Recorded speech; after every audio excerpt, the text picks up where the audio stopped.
Hello friends, welcome to our channel. Today we're going to take a look at another horrible case with you. The case of Stacy Mitchell. Stacy Mitchell was born in Dorset, England, into a loving and close-knit family with an older brother and two younger sisters. When she was 10, her family moved from the UK to Australia. Stacy was cheerful and friendly. She always sought to help her family and learn new things. Stacy enjoyed meeting new people and was known for her sociable and sweet nature.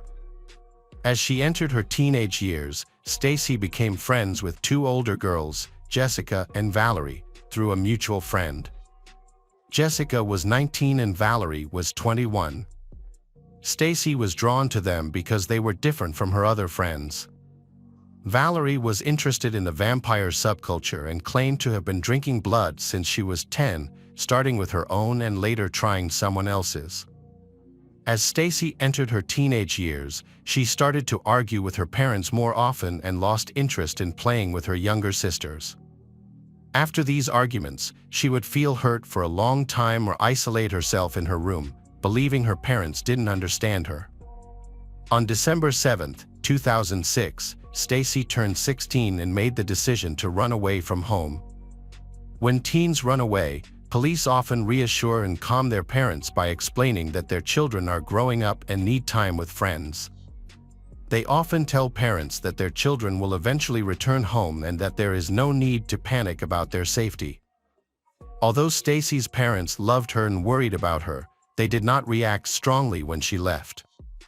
To avoid further damaging their relationship with her, they chose to leave her at a friend's house for a while before calling the police. However, after 6 days, she had not returned home.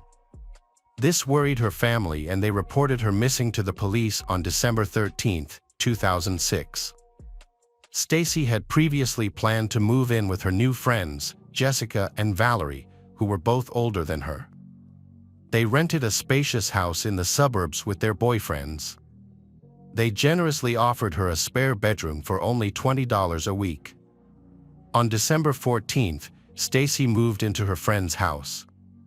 She appreciated the freedom of living without rules or conflict.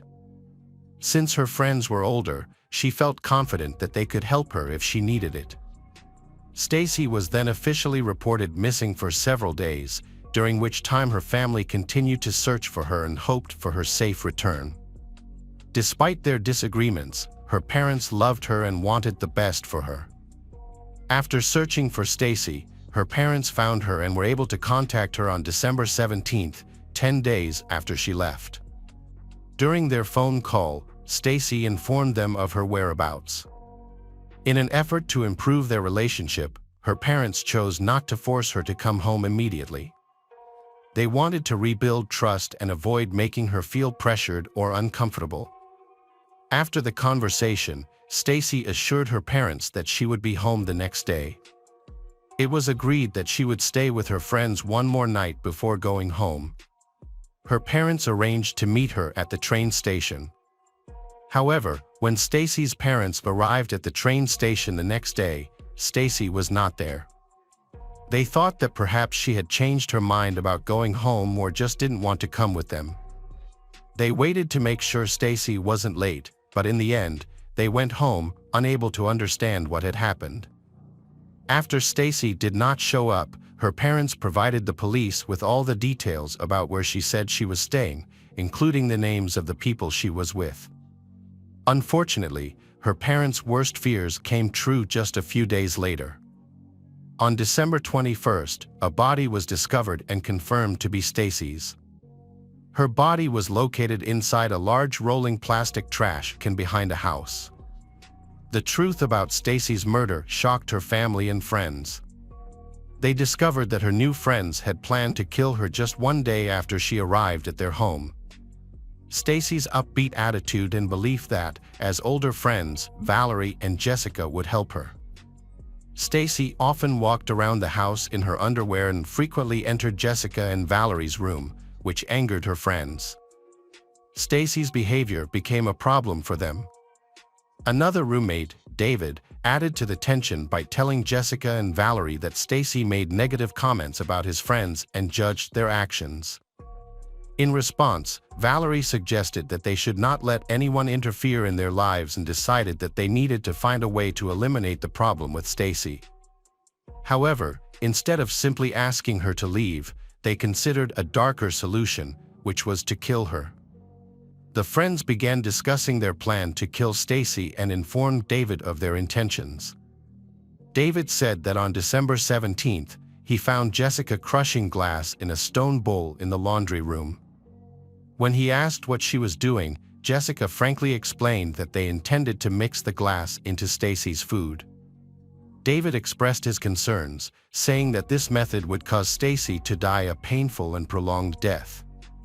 The glass shards could damage her intestines, leading to pain and loud screaming that could alert the neighbors. In response, Jessica suggested that if Stacy screamed too much, they could bury her head in the ground to silence her. David was asked to join in, but he refused. Then they suggested he just stand there and watch. Stacy had spoken with her parents and was set to meet them on December 18th to go home. She informed David, Valerie, and Jessica about her plans, but they seemed unwilling to change their own plans. David expressed that he felt relieved Stacy would be leaving but did not try to persuade his friends to abandon their scheme. Later that evening, Stacy, Valerie, Jessica, and David went to the local bridge. There was a highway nearby, and they amused themselves by throwing bottles at cars and running away when they interfered with traffic. That night, the four of them returned to the house and sat at the kitchen table drinking whiskey. Stacy complained of a headache, so Jessica gave her a pill, claiming it was a painkiller. In reality, it was a sleeping pill meant for insomniacs. Valerie warned David to go into the bedroom and play loud music. After Stacy took the pills, David noticed Valerie playing music and starting to dance. David decided to go into the bedroom, leaving Valerie, Jessica, and Stacy to continue drinking whiskey while he played loud music in his room. Stacy tries to join the girls in the dance, but Valerie tells her to sit down. Suddenly, David heard Jessica scream, followed by a loud noise and Stacy's scream. It turns out that Valerie has hit Stacy on the head with a concrete block. Jessica calls David, who is terrified. Valerie hits Stacy with the concrete block several more times and then calls Jessica. Jessica paced back and forth between David and Valerie, watching from the doorway to see what Valerie was doing to Stacy. She played music in David's room, sometimes lowering it to talk to him and other times raising the volume to drown out Stacy's screams. Stacy called for help, but David did not respond to her pleas. Stacy crawled to his bedroom door and clung to it, but David slammed the door shut. He told Jessica that he couldn't bear to witness the situation anymore and wanted to leave. Jessica then blindfolded David with a black t-shirt and guided him past Stacy and out of the house. She instructed him to keep walking until it was over, promising to call him later. David was aware that a murder was taking place inside, but instead of intervening, he chose to run away. The concrete block that Valerie used to strike Stacy repeatedly broke, but Valerie continued the assault. Eventually, Jessica joined in. She removed her belt and used the chain to strangle their friend. Despite her last efforts to breathe, Stacy was unable to overcome Jessica's grip and soon lost consciousness. Jessica and Valerie, thrilled with their success, embraced and headed to the table where unfinished whiskey awaited to celebrate. 20 minutes later, Jessica checked Stacy's pulse and confirmed she was still alive. The kitchen was a chaotic scene, with blood splattered everywhere, so Valerie grabbed some sponges and a mop to start cleaning.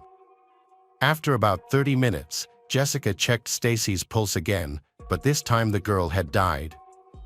Around 1:30 a.m., David called to ask if everything was finished.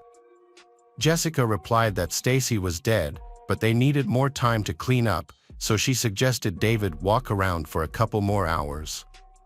He agreed and spent the next 2 hours waiting for the go-ahead to return.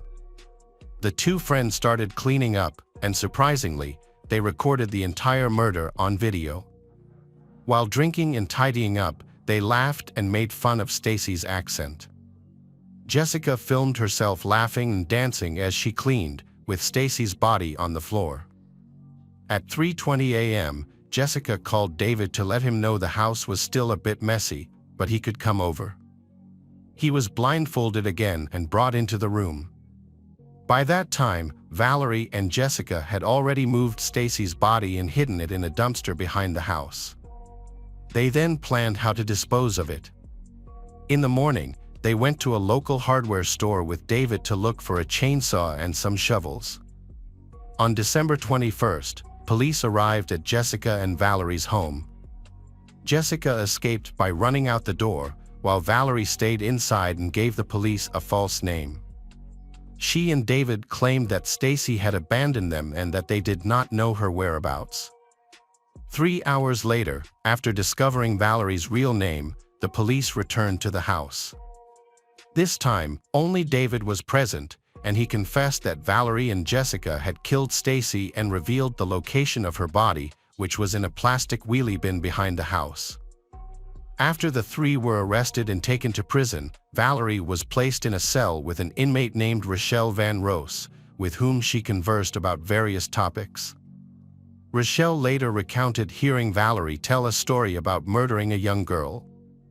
What was striking was that Valerie showed no remorse or guilt. In fact, she seemed proud of what she had done. Valerie claimed that she and Jessica were excited about the murder and then celebrated by drinking, feeling relieved to be rid of that annoying girl. Valerie later confirmed this, saying that Stacy had made them angry and deserved it. She mentioned that she and Jessica had beaten Stacy about 180 times. In a letter from 2007, Jessica confessed that when the murder of Stacy began, she felt like she was no longer herself. She had never felt such a strong craving for blood before, and that something had changed inside her at that moment. When Stacy's blood splattered on her, it was as if a veil had been placed over her eyes, making it impossible for her to stop. Based on their letters and stories in prison, it is clear that none of them felt remorse for their actions. Valerie and Jessica showed no remorse for their actions towards Stacy. They were indifferent to Stacy's family's pain. They laughed throughout the trial, showing a lack of respect for the court. Valerie's lawyer argued that she suffered from a severe personality disorder and referred to her troubled upbringing, raised by an abusive father who had been jailed for assaulting his wife. At the age of 10, she became fascinated with vampire culture and developed a fascination with drinking human blood. In March 2008, Jessica Stasinowski, Valerie Parashumdi, and David admitted their guilt for the crime. David was given a 2-year prison sentence for his role, while Jessica and Valerie received life sentences in a maximum security prison with a minimum of 24 years before they could apply for parole. Valerie tried to appeal her sentence, but the appeal was rejected. After the trial, the friends were sent to different prisons. They tried to stay in touch by sending letters through a fellow inmate named Catherine Burney, but their communication gradually decreased. In 2009, 3 officers were injured while breaking up a fight between Valerie and another inmate. In 2013, Valerie attempted to escape from prison but was unsuccessful. Stacy's family is still grieving her death and feels guilty for not being able to protect her. Even years later, her father shared with reporters that it was very hard for him and that he thought about it every day, wondering what he could have done differently. He mentioned that by now, she could have had a child, and he often imagined what the child would look like. He expressed that it was heartbreaking that they would never see her grow older. The tragic story of 2 friends who took pleasure in killing Stacy is deeply unsettling. Stacy had a disagreement with her parents and turned to older friends for support, but instead of offering help, they expressed their irritation with her. David, known to be a gentle and shy man, failed to act to prevent the murder, despite having the opportunity. Welcome back. detectives, let's dive into another horrible case. The case of Borden family. The Borden family's story began in Missouri when Michael and Catherine met as classmates in school. Michael was drawn to Catherine, who was blonde, radiant, and responsive. He used different methods to capture her attention, like helping with homework and inviting her for walks. This led them to become best friends, spending much time together, learning, and sharing secrets. Over time, their friendship blossomed into love. Michael invited Catherine on a date, during which he first expressed his love for her. After some time, they got married in a beautiful and memorable ceremony, where they vowed to love each other through all of life's challenges. 10 years into their marriage, they moved to Lititz, Pennsylvania, a town founded by members of the Moravian Church in 1756 and home to descendants of Moravian communities. Life in the town was calm and serene. Many families were part of the Christian Amish community and lived in a way that reflected their beliefs. They embraced simplicity, choosing to forego many modern technologies. The Borden family was very religious, so choosing Lititz was intentional. This suburb seemed ideal for raising children, as life there was consistently peaceful. Each day was similar to the previous one, offering the tranquil environment the family of Borden desired for family life and spiritual connection with God. Michael was involved in the local church, where he taught Sunday school, while Catherine mainly took care of the home and helped her husband with his community work. Michael primarily worked for spiritual fulfillment, but to support his everyday needs, he worked as a manager at a printing company. Over the years, they had 5 children, 3 boys and 2 girls. Most families in Lititz were large, with many having more than 5 children. To protect their children from the challenges and dangers of the wider world, families often attended church, WH. Our local teenagers participated in youth groups and they were homeschooled. Interaction between families was mainly through joint religious organizations and celebrations. The family ideal established by Michael Borden continued for many years, raising children with faith and discipline. At the beginning of the 2000s, the oldest sons left for university in another city, leaving 3 children at home. These children continued their homeschooling, much to their parents' satisfaction. Neighbors and the couple's few friends praised the children's upbringing and their wide range of interests.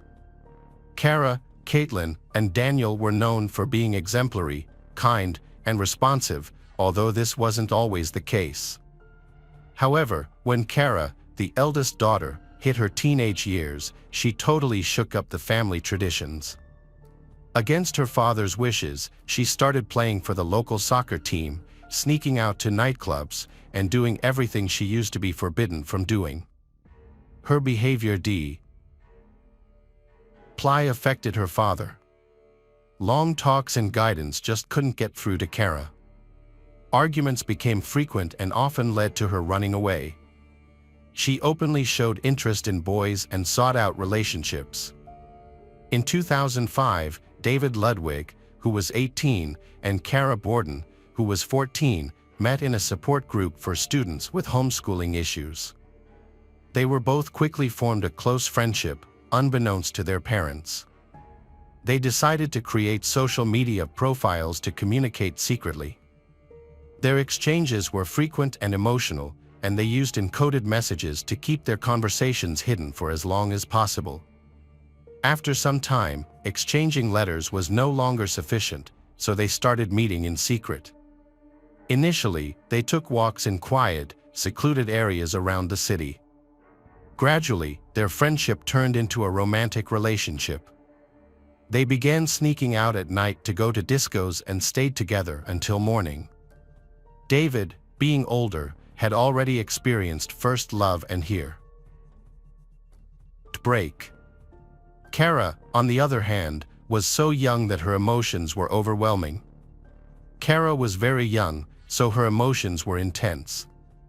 She didn't simply walk, she appeared to glide, with a joyful smile constantly on her lovely face. Meeting David made Kara become obedient to her parents again. Her father was thrilled, thinking the teenage troubles were a thing of the past. But Michael was wrong. It was only the fear of being found out by her parents that calmed the girl's rebellious spirit while she hid her love for David.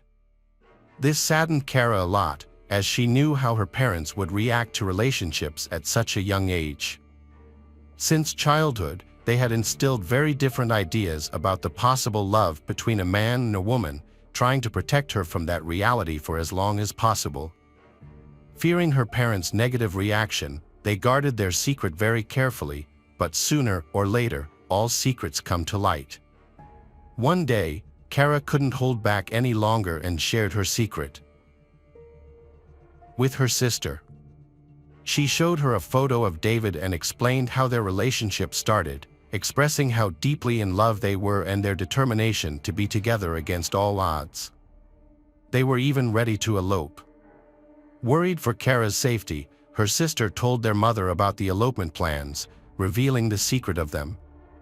Early one morning, Kara quietly climbed through the window into the house and tiptoed to her room, feeling thrilled. She had just returned from a date with David.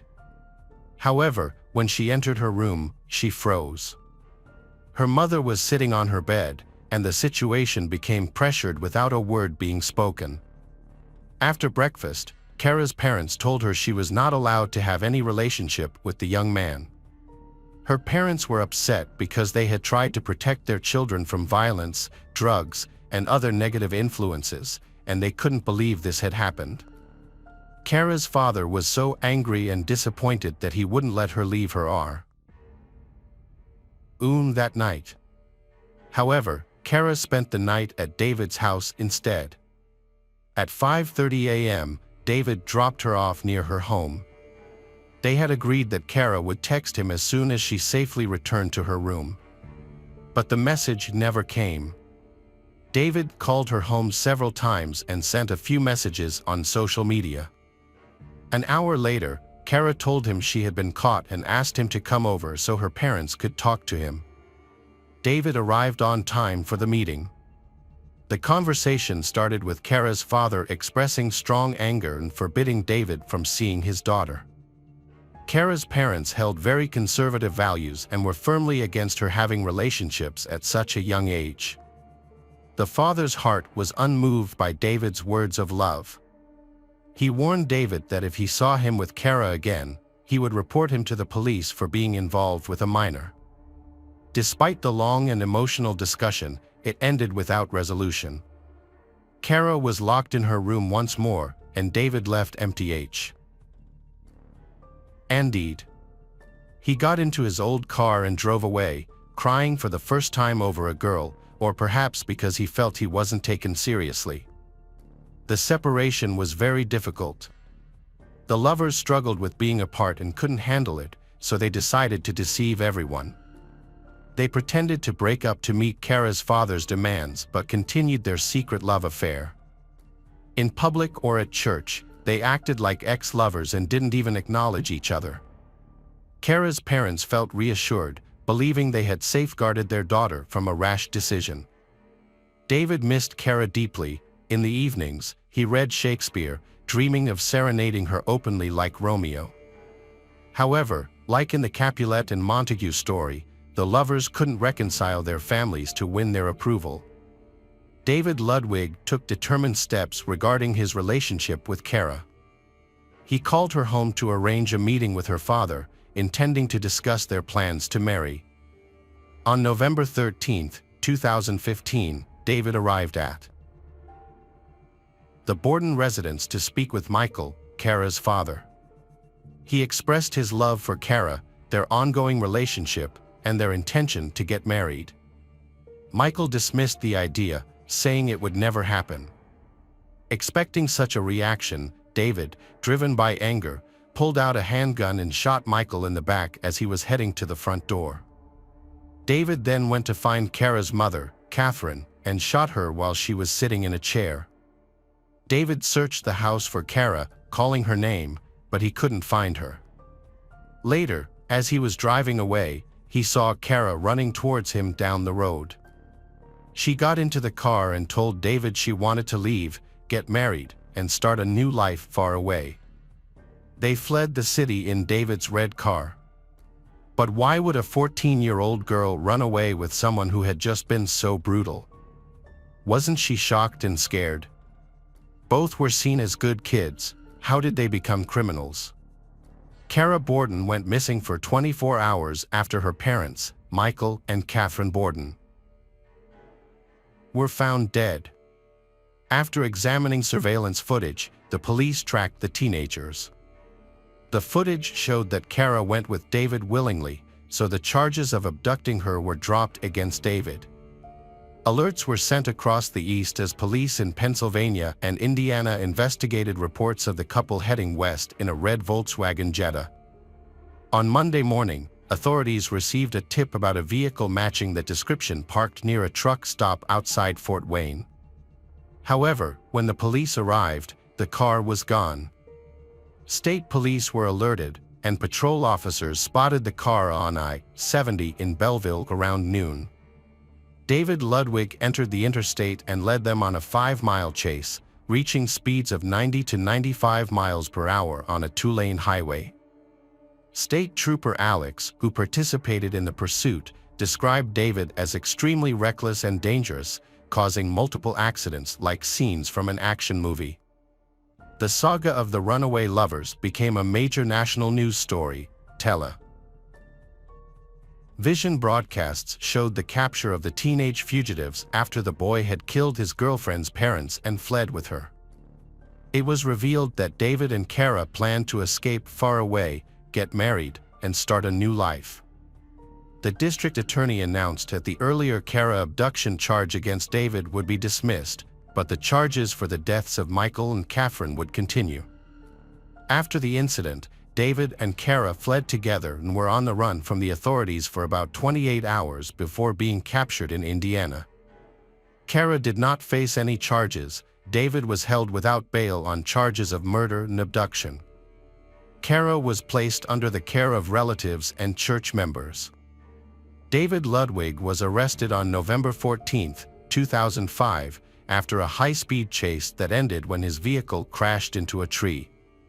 He was charged with the deaths of the Michael and Catherine following a prolonged conflict. 14-year-old Kara did not face any charges. On November 16, David was extradited back to Pennsylvania after waiving extradition. David confessed to 2 counts of intentional harm, stating that it was a deliberate act and that he intended to shoot them if they got in their way, which he did. During the young man's arrest, the police searched his vehicle and found no weapons. However, when they went to David's home, they discovered 54 firearms belonging to his father, a hunter who had taught David how to use them. In an 18-minute video from a laptop found in the house, David is seen discussing a plan to invade another family's home. The video also shows him bringing weapons into the house. According to court documents, finally he decided not to go through with the plan because there were too many cars at the location. The police declared Kara Borden a victim in the case, yet David filed court documents claiming that surveillance footage from various stores along their route would prove she was not abducted. David did not resist efforts to return him to Pennsylvania. A Pennsylvania judge ordered him held without bail. He was not represented by an attorney during the charge presentation. A preliminary hearing was set for November 23. The trial of David was brief. According to court documents, Kara's 13-year-old sister, Caitlin, told investigators that her parents were shot after arguing with David for about an hour. Caitlin saw David shoot her father and then ran to the bathroom, where she heard a second shot, presumably the one that took her mother's life. David then ran through the house calling for Kara. She told investigators that the couple's 9-year-old son, Daniel, ran to neighbors who called 911, reporting the tragic event.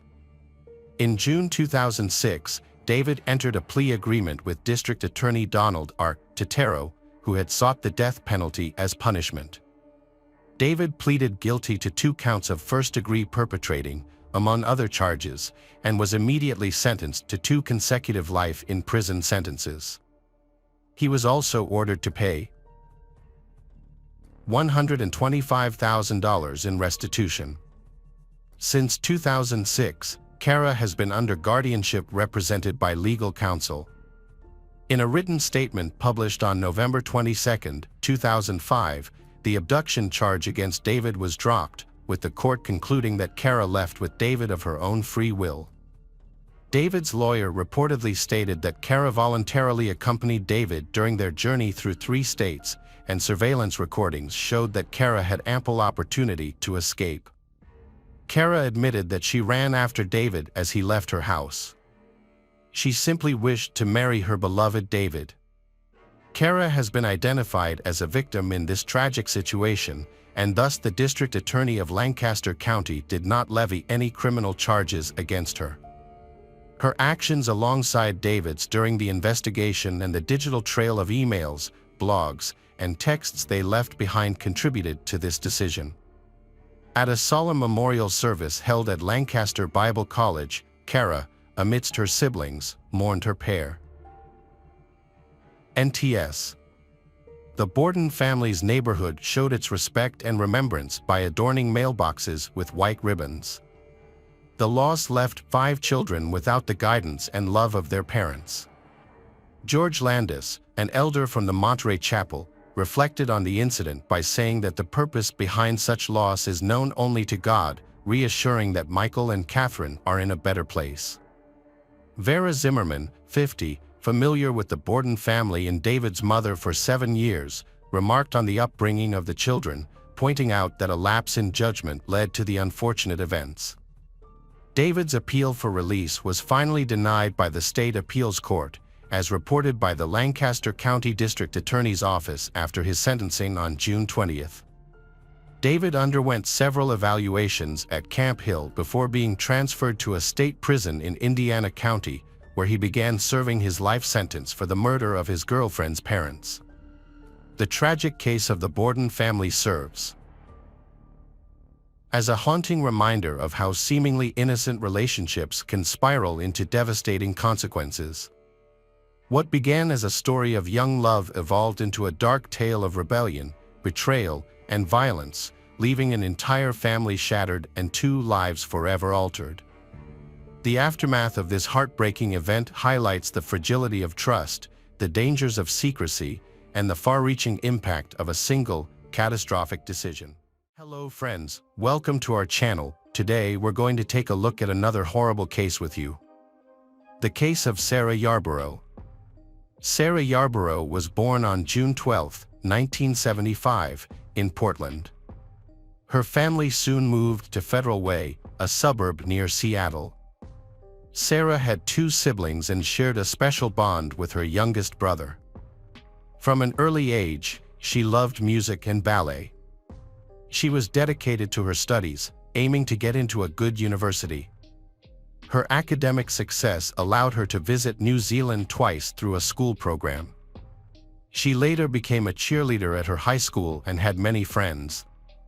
Sarah was admired for her kindness and readiness to support those in need. On the morning of Saturday, December 14, 1991, 16-year-old Sarah was supposed to meet her cheerleading team for an event. They planned to gather at the school, where a bus would pick them up. Sarah drove her father's car to the school but arrived an hour early. She mistakenly thought the bus would arrive at 8 a.m., but it was actually scheduled for 9 a.m. As her friends arrived, Sarah was nowhere to be found. Some students noticed her car in the parking lot, but she wasn't inside. When the bus arrived, Sarah still hadn't appeared. Her friends found this puzzling, but since they didn't have mobile phones back then, they couldn't contact her. At the same time, 2 12-year-old children were exploring the wooded area behind the tennis courts on the school grounds. They noticed something unusual. A man emerged from behind the bushes and walked away in the opposite direction. Although the children found this odd, they didn't think much of it and continued walking. A few meters ahead, they came across a horrifying sight, a young woman lying unresponsive on the ground. They feared she might be dead. The children ran home to inform their parents. One of the parents returned to the scene with them, while the other child's father decided to follow the suspicious man they had seen earlier. The child reported seeing a car similar to a Chevrolet Nova leaving the area. Since he lived close to the school, his father decided to look for that car. He briefly spotted a similar car but quickly lost it and couldn't find it again. Meanwhile, the other child's parents went to the school and saw that the young woman on the ground was likely dead. They immediately rushed into the school to call the police. When the officers arrived, they confirmed that the young woman had indeed passed away and identified her as Sarah. Based on the marks on her neck, they concluded she had been strangled. Some of her belongings, such as her jacket, underwear, and socks, were found near her body. Oddly, her purse and car keys were found in the school parking lot, suggesting that her attacker may have assaulted her near her car and then dragged her behind some trees. The body was handed over to forensic experts, and the police started their search for clues. Their first step was to interview everyone who was on the school premises and nearby. 2 kids who found Sarah gave a description of the man who came out from behind the bushes near her body. They described him as a tall guy, around his 20s, with shoulder-length reddish hair, wearing a dark coat and black pants. Soon, the police managed to find another witness, and this is where a surprising twist in the story unfolds.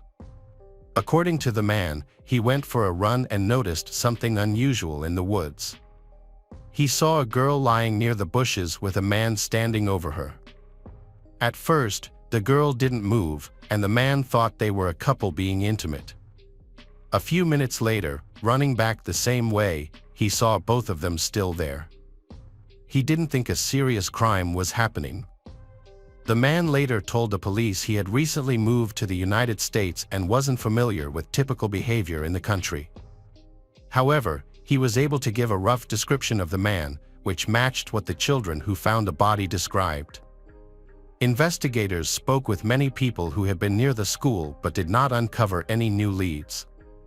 Meanwhile, medical experts examined Sarah's body and determined that she died from strangulation. It seems the attacker used his own socks, and they also found a severe wound on her. Experts believe the blow made her lose consciousness, matching the runner's report of seeing her lying still on the ground. In 1991, forensic experts examined Sarah's clothing and found traces of male hair on most of her clothing. However, there wasn't a DNA database available to compare these samples, so investigators could only make direct DNA comparisons with specific suspects. Detectives identified another lead in the case. Although forensic experts found male DNA on Sarah's clothing, the forensic doctor confirmed there were no signs of sexual assault on her body. With this information, investigators developed a theory about what happened. Sarah arrived at the school nearly an hour early and was alone in the parking lot. It is believed her attacker saw her, waited for her to get out of her car, then hit her on the head with an object, knocking her unconscious. He then dragged her behind some trees, where her body was later found. The attacker removed some of her clothing, committed indecent acts, and then strangled her with her own socks. When one of the children who found Sarah's body mentioned a car in which the attacker supposedly escaped, detectives started looking for a Chevrolet Nova. They found such a car quickly, but the driver was just delivering donuts that morning. He gave a DNA sample, which did not match the DNA on Sarah's clothing. It seems the children just noticed the vehicle driving nearby and mistakenly believed the perpetrator was inside. None of the children could definitely recall seeing a man coming from the bushes to a car. In the following days, police officers continued to search for witnesses and new leads, but no significant progress was made. Classes resumed on Monday despite the recent tragedy. The murder had occurred just a few meters from the school, and the perpetrator was still at large with an unknown identity. The girls were scared to walk alone near the school, so boys from the sports teams decided to escort each female student to their car or bus to ensure they weren't left alone on the street. Investigators discovered there were about 70 potential witnesses at the school and nearby that morning. They interviewed each one, but no new information came to light. Using statements from the two children in the runner, a sketch of the attacker was made and shared with all local newspapers and TV stations.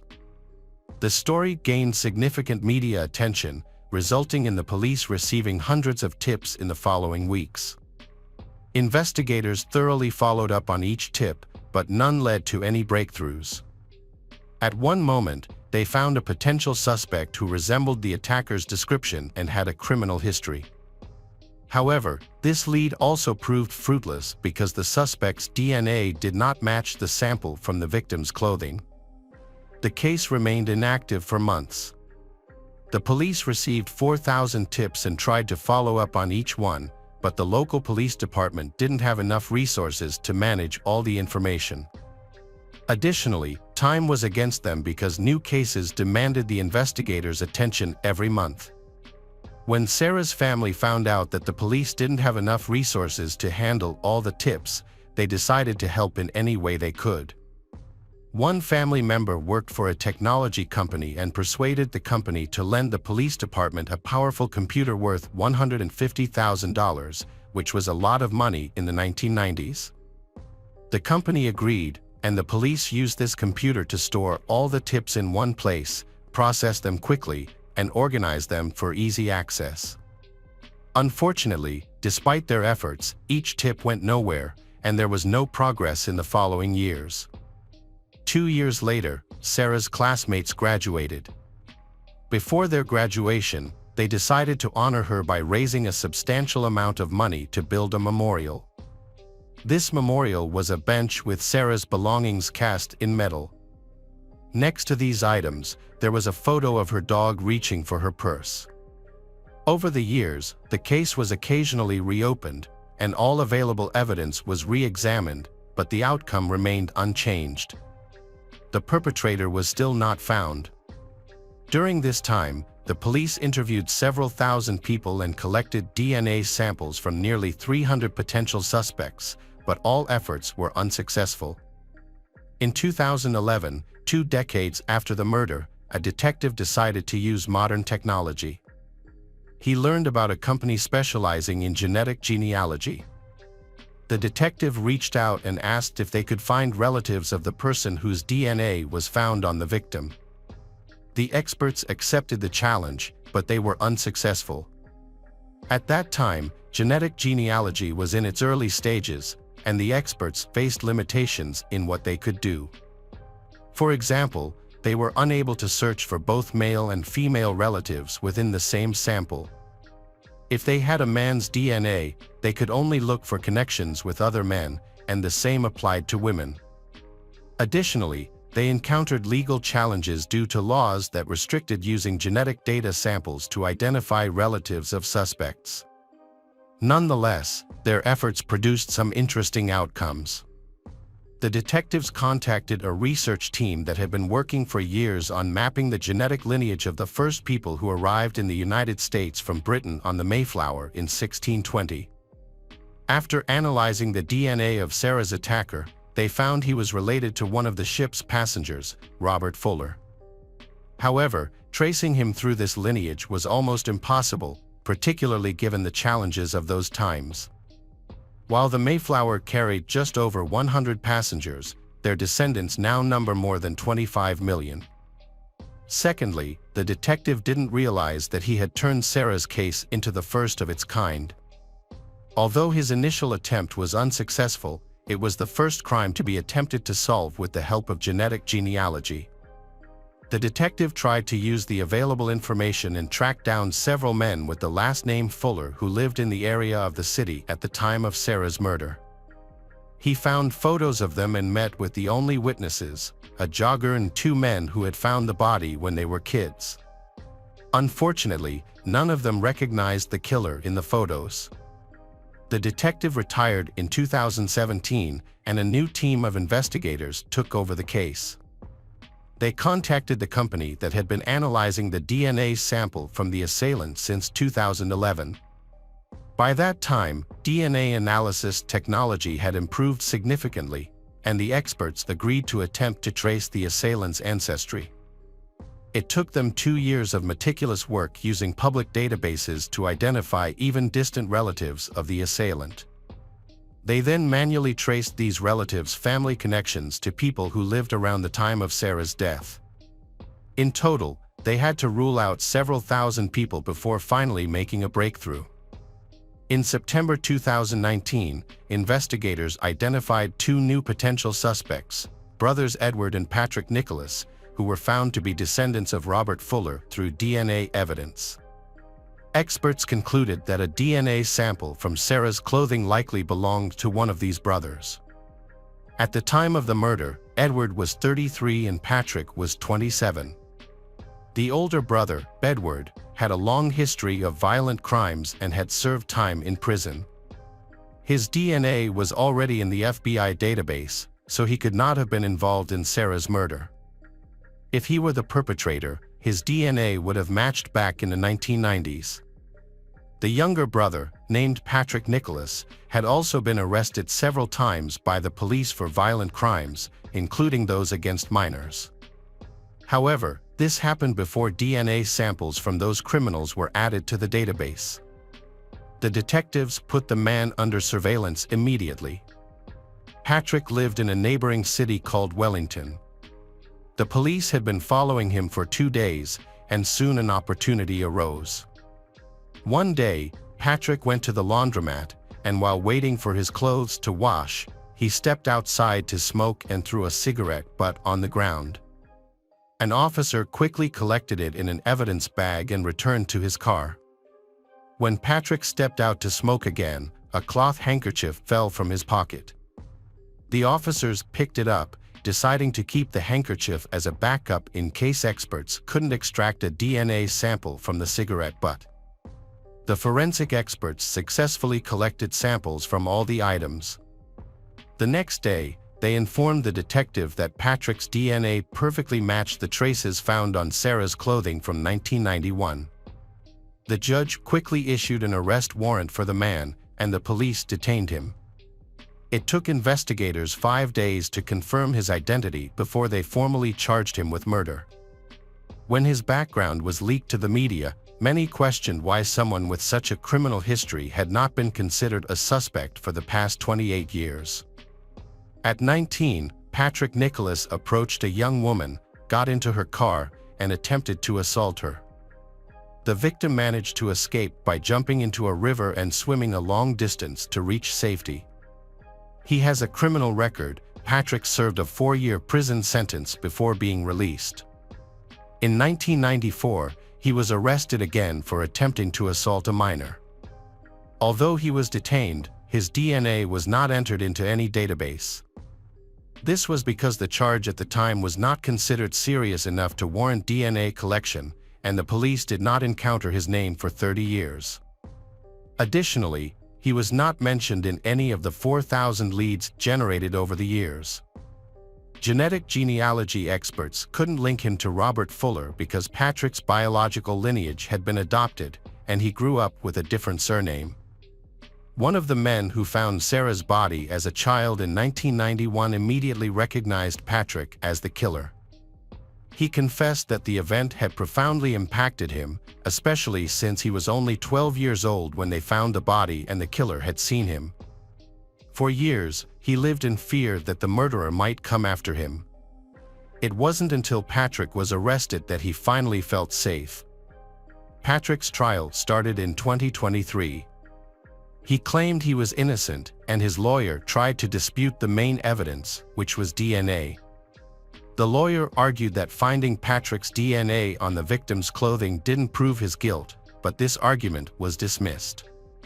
The lawyer also questioned the accuracy of the DNA analysis, but experts deemed this challenge baseless.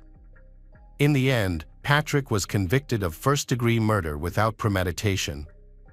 On May 25, he received a sentence of 45 years and 8 months in prison, making it almost impossible for him to be released. During the sentencing, Patrick showed no emotion, unlike Sarah's family. Her family spoke before the judge, expressing gratitude to everyone involved in the trial and the investigators for bringing the killer to justice after 28 years of evasion. Hello friends, welcome to our channel. Today we're going to take a look at another horrible case with you. The case of Timothy Jones Jr. In 2014, a particularly disturbing case came to light during a routine traffic stop in Smith County, Mississippi. Initially, police noticed a strong stench coming from the truck. When an officer approached the driver to ask for his papers, the man appeared nervous and disoriented. The officer's concerns grew as he inspected the vehicle, which had a strong odor of decay. The driver was identified as 37-year-old Timothy Jones Jr., and as the investigation continued, it became clear that something was seriously wrong. The case became more disturbing when it was discovered that Timothy had 5 children, but the truck contained only a few clothes and no sign of the children. The truth about Timothy's children was so shocking that it left the police stunned. Timothy Jones Jr. and Amber Kaiser were a divorced couple with 5 children under the age of 9, their names being Abigail, 1, Gabriel, 2, Naughton, 6, Elias, 7, Mara, 8. The family lived in Lexington, South Carolina. The two met as teenagers and eventually married when they were young. Timothy attended school in Mississippi, while Amber focused on raising the children and taking care of the family. However, Timothy's past was full of challenges. As a child, he witnessed his mother's mental health decline due to schizophrenia. She left home to work in intimate services, leading Timothy to believe that she had abandoned him. His father then moved him in with his grandmother at a young age. Timothy's early years showed promise despite his challenging childhood. He demonstrated a natural aptitude for mathematics, an ability to solve problems easily, and the ability to take computers apart and reassemble them to improve their performance. However, things changed as Timothy entered his teens. At age 10, he began using drugs and drinking excessively. At age 15, he suffered a traumatic brain injury in a car accident that affected the frontal lobe, the area of the brain that controls impulses and is associated with personality disorder. After the accident, he felt very jealous of those around his father. Over time, Timothy believed that his father did not love him and feared that he would be abandoned. Timothy struggled with emotional immaturity, despite his growing intelligence. This limited his ability to understand and connect with others, and impaired his decision-making skills. Although Timothy was accepted into the U.S. Navy SEALs program in high school because of his intelligence, his lack of athletic experience and lack of discipline hindered his progress. He only attended training for a few weeks, often crying out of frustration as he struggled to keep up with the rigorous demands. This led to depression and subsequent drug tests that revealed he was abusing drugs, leading to his expulsion. In 2000, Timothy began associating with people who were involved in illegal activities. Police caught him with illegal substances and discovered that he had used his father's name to write counterfeit checks. As a result, the police told Timothy's father that he had to report his son to the police or face arrest. In 2001, Timothy was sent to a work camp in an Illinois state prison for a year. Upon his release, he appeared to have changed, finding religion to be the guiding force in his life. He had memorized several key sections of religious texts and wished to live strictly according to them.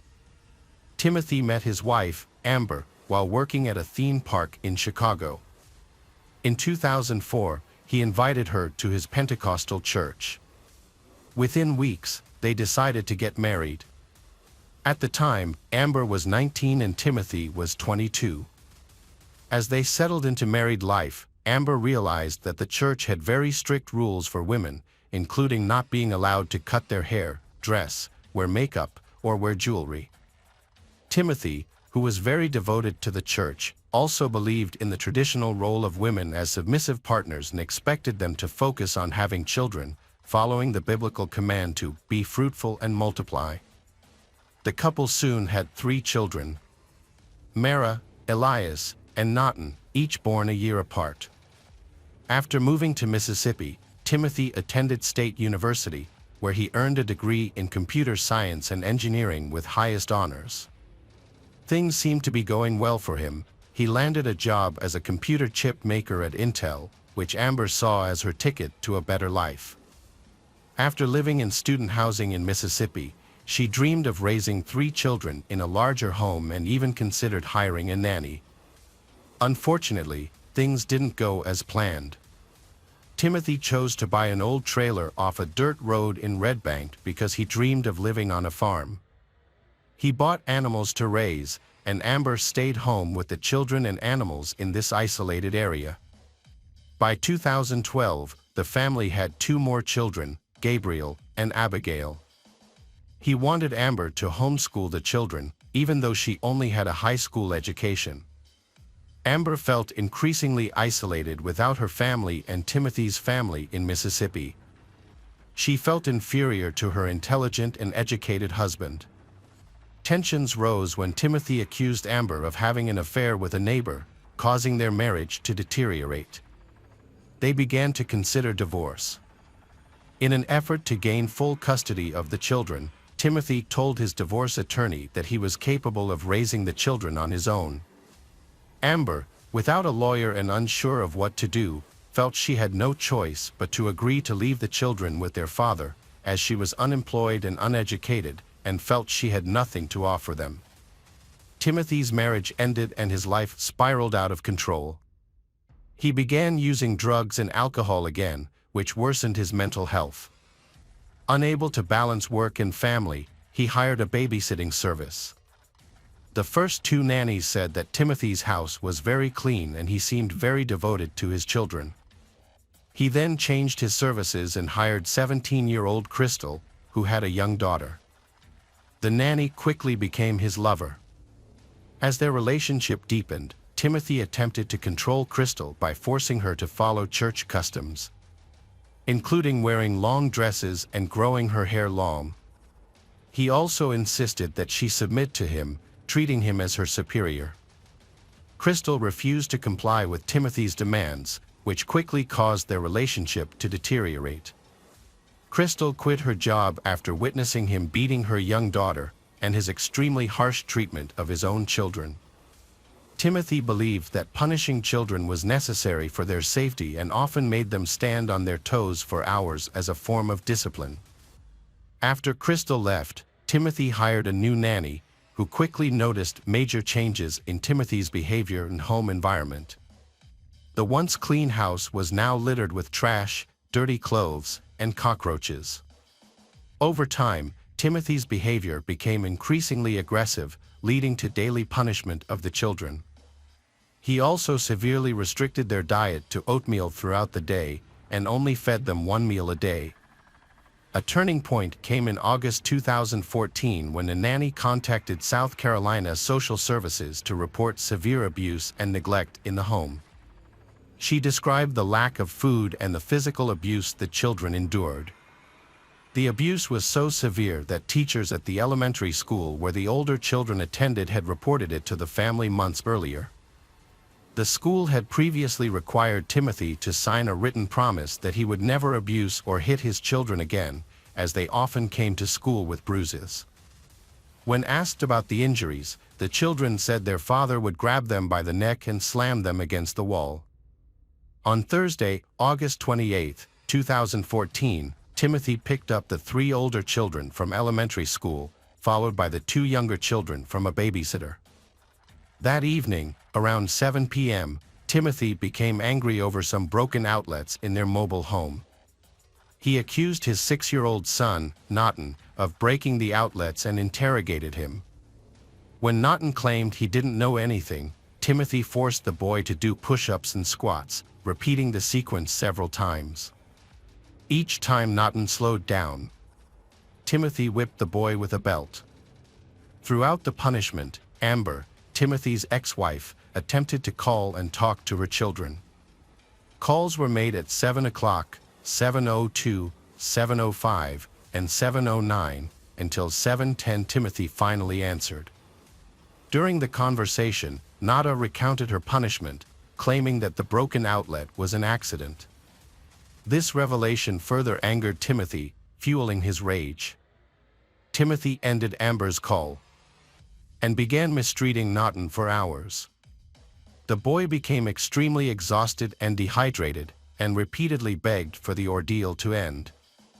Eventually, the boy collapsed from his ordeal, ending the abuse. Despite Naughton's critical condition, Timothy left the boy alone in bed without providing him with any water or medical assistance. Phone records show that Amber attempted to contact Timothy 8 more times after he ended the call. That night, at approximately 1 a.m., Timothy took his 8-year-old daughter, Mara, to a local convenience store to buy cigarettes. After returning home, he attacked Mara, strangling her. Timothy then went to his 7-year-old son, Elias, and did the same. He then took off his belt and went to Gabriel, 2, and Abigail, 1. He wrapped the belt around their necks and pulled until they stopped breathing. Seeing that none of the children were moving, he took their sheets and blankets, wrapped them individually, and placed them in the back seat of the car. On Friday, August 29th, Timothy's father called him at approximately 7:43 a.m., but no one answered. However, when the nanny called at 9:36 a.m., Timothy answered on the second call. During the conversation, the nanny asked about taking the younger children to daycare, and Timothy responded that he would take care of it, saying that they were currently out and would be back on Tuesday. That morning, he drove from place to place. From noon to 2 p.m., he searched online for out-of-state drugs. By 1:27 a.m., Timothy was near Alabama, and his grandmother called him several times, but he did not respond and continued to ignore her messages throughout the day. A total of 23 calls. In the late afternoon, between 3 o'clock and 5 p.m., Timothy continued to search online for tobacco stores in Alabama and Mississippi, as well as campgrounds in South Carolina. That evening, at 8:04 p.m., Timothy's phone location was tracked to Georgia. The following day, on August 30th, his grandmother continued to attempt to contact him, asking why he had not returned her calls. Timothy's phone location was later tracked to Red Bank, New Jersey. On August 31st, Timothy conducted several internet searches at 10:08 a.m., looking for information about camping stores, RV parks in South Carolina, landfills in both the state and Lexington County, and animal care services. He also searched for 2 specific songs. That evening at 4:54 p.m., the nanny sent Timothy a text message reminding him to bring diapers for Gabriel and Abigail the following Tuesday.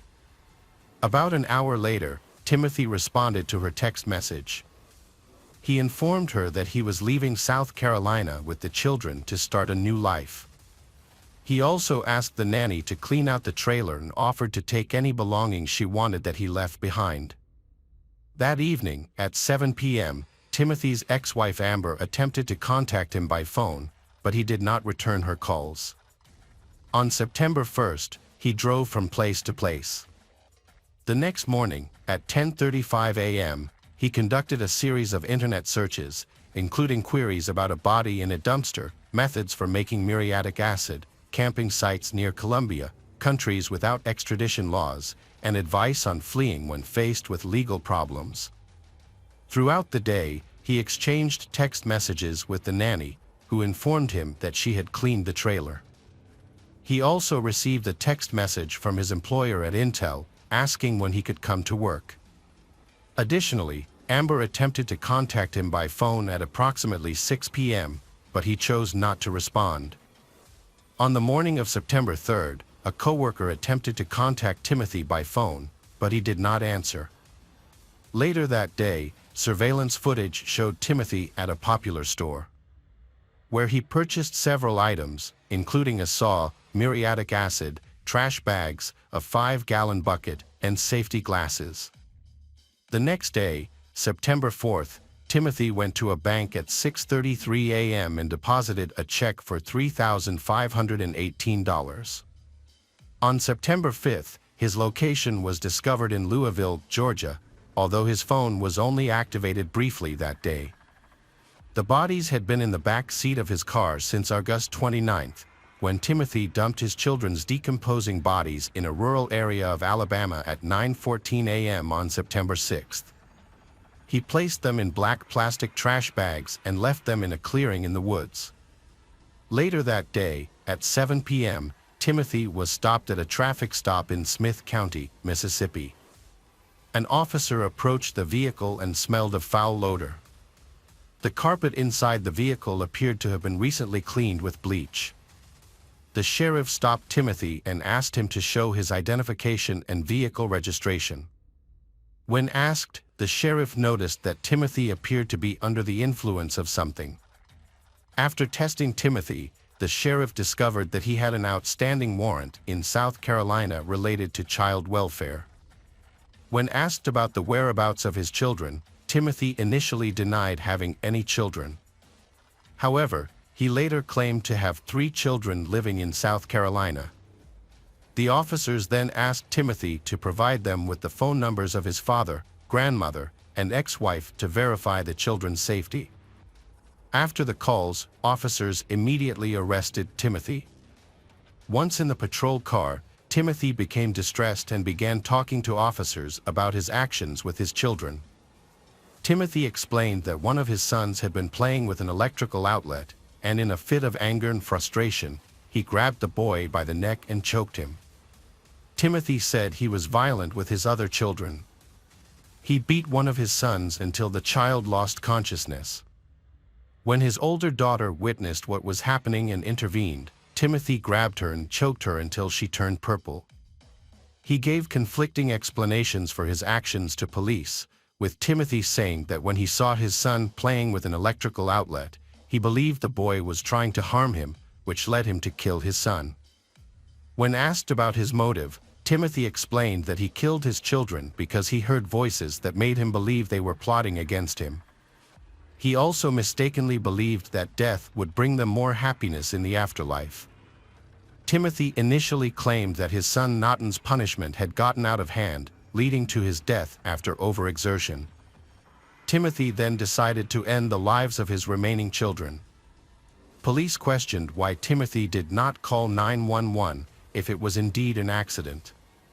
Instead, he tried to escape and dump his children.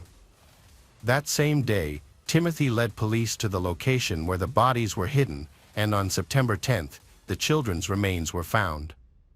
During a search of Timothy's car, several personal items were discovered, including family photos, children's clothing, artwork they had created, letters written by their mother to the children, Timothy's college diploma, and his passport. These items were turned over to South Carolina police on September 11th. Among the items seized was a to-do list written by Timothy. The list contained disturbing tasks such as disposing of the body, grinding bones into powder or smaller pieces, and burning the body. It also included items necessary for these tasks, such as camping supplies, gasoline, and muriatic acid.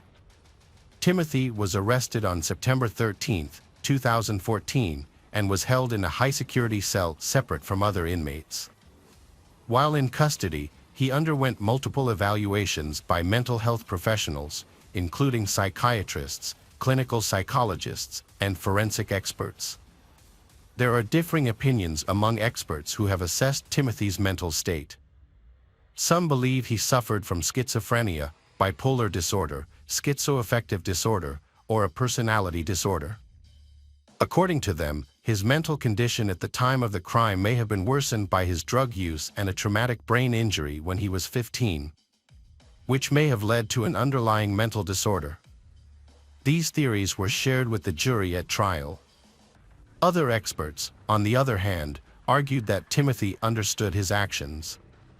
They pointed out that his efforts to conceal evidence, including from his children, showed that he knew what he was doing was morally and legally wrong. The investigation found that Timothy's internet search history showed that he knew what he was doing was wrong. However, the prosecution offered a different motive, claiming that Timothy was under immense stress due to the breakdown of his marriage and the challenges of caring for his 5 young children. According to Timothy's testimony, the alleged trigger for his actions was his wife's affair with a neighbor who later became her husband. However, his wife disputed this claim in her testimony, saying that her relationship with the neighbor began after her divorce. The trial was held in late May 2019 and included weeks of testimony and evidence against Timothy. The crime is considered one of the most serious in South Carolina history. Tragically, the children's last words to their father were filled with love. When police searched the house after the crime, they found Naughton's favorite toy from Toy Story broken into pieces. Naughton appears to have been the most severely punished, but all the testimonies agree on one thing: the children loved their father. On June 13, 2019, after just 2 hours of deliberation, Timothy Jones Jr. was sentenced to death. As a result, he is currently being held in solitary confinement at a correctional facility. This tragic case ultimately resulted in the loss of innocent young lives, unfortunately due to the marital problems of the parents. Both parents made serious mistakes that could not be undone. Hi everyone, thanks for returning. Let's unravel another perplexing mystery. The case of Jordan Worth. Alexander Skeel was born on August 17, 1995, in Kingston upon Hull. He grew up in a loving and supportive family. The boys spent their first months in the hospital in special rooms for premature babies, where they fought against very low body weight. Thankfully, with the help of skilled doctors, the children began to recover. However, Alexander's brother gained weight more quickly, and by their first birthday, he showed almost no signs of being premature. In contrast, Alexander was weaker and dealt with a condition called hydrocephalus, which is the excessive buildup of fluid in the brain, leading to him being classified as disabled. Despite these health challenges from birth, Alexander's intellectual growth was unaffected, and physically, he was similar to his classmates. He even participated actively in sports at school. Their parents adored their sons from a young age, showering them with love and care while investing time and money in their education and overall well-being. After graduating from high school, both brothers enrolled in the prestigious Bedford College to continue their studies. Alexander was intelligent, attractive, and made an effort to go to the gym regularly, which helped him gain attention from women. However, unlike his brother, who actively dated and had a vibrant social life, Alexander was shy and preferred to concentrate on his studies. In college, Alexander experienced love at first sight when he met a stunning girl named Jordan Worth. They were the same age, and Jordan came from a wealthy family. Growing up, she was used to getting what she wanted and rarely faced rejection. She always dressed elegantly, took great care of her appearance, and enjoyed a vibrant social life. Jordan was one of the most popular girls on campus and attracted the attention of many admirers. Besides her studies, she volunteered her time, raising funds and providing aid to local shelters for homeless animals as well as to children facing hunger in Africa. Jordan's efforts to make a positive impact were recognized multiple times. At first, her appeared to be an angel, kind, caring, smart, and beautiful. Alexander fell in love with her instantly but assumed that the outgoing and popular Jordan would never notice him. To his surprise, she was also drawn to him and took the first step to get to know him. Although Jordan was more experienced in relationships, for the shy Alexander, she was his very first love. The couple started dating in 2012 when they were both just 17 years old. Initially, their relationship was thriving. They spent a lot of time together and were nearly inseparable. At college, they were often referred to as the most beautiful couple, which made Jordan feel very flattered. The first 6 months of their relationship were filled with love, romance, and mutual respect. They surprised each other with thoughtful gifts and enjoyed celebrating small but meaningful milestones. Their social media accounts were filled with photos of them together, showcasing their happiness and featuring heartfelt captions and declarations of love. To outsiders, it appeared that they were perfect for each other and destined for a long, happy life together. They quickly decided to move in together and rented an apartment. As they were both still students, their parents provided substantial financial support. Fortunately, their parents were supportive of their relationship. Jordan was particularly fond of Alexander's parents because she came across as a responsible young woman with aspirations to become an art history teacher, leaving a positive impression on everyone she met. As time went on, Jordan's behavior started to change. It began with her increasing demands. Each month, she wanted Alexander to update her on everything he did. She openly checked his personal messages on his phone, email, and social media. She would get jealous for no apparent reason. Although this behavior was concerning, Alexander tried to ignore it because he was in love, and it didn't bother him too much. Even when she insisted he wore only the clothes she bought for him, he dismissed it as her way of showing care. Soon, Jordan began to restrict Alexander's social circle. She decided who he could see and who he could no longer stay in touch with, affecting not just his friends and classmates but also his family members. Despite this control, Jordan never complained to anyone, and they still appeared to be a happy and perfect couple in public and on social media. She began to enjoy her control over him. She deleted contacts from Alexander's phone without his knowledge, blocked his family and friends, and even replied to messages on his behalf, often in a rude and insulting way. Afterward, she deleted these conversations, so Alexander had no idea what he had said to people who no longer wanted to communicate with him. The final reason for the breakup occurred when Alexander's twin brother raised concerns. Jordan started to block their communication. By then, their parents also noticed that Alexander was pulling away from the family, while his girlfriend was avoiding them completely. She refused to visit even on holidays and didn't want to talk on the phone. When they did try to reach her, she was openly rude. In the rare moments when Alexander's mother managed to speak with him, she urged him to break up with his girlfriend, warning that the relationship would lead to trouble. However, Alexander, deeply in love, refused to listen and defended his girlfriend, insisting that she cared for him and meant no harm. The Skeel family soon realized that Jordan had pressured their son to drop out of college, quit sports, and get a job. Meanwhile, she took all the money he earned to spend on her own needs and entertainment. The parents once again tried to talk to their son and persuade him to leave Jordan, but they were unsuccessful.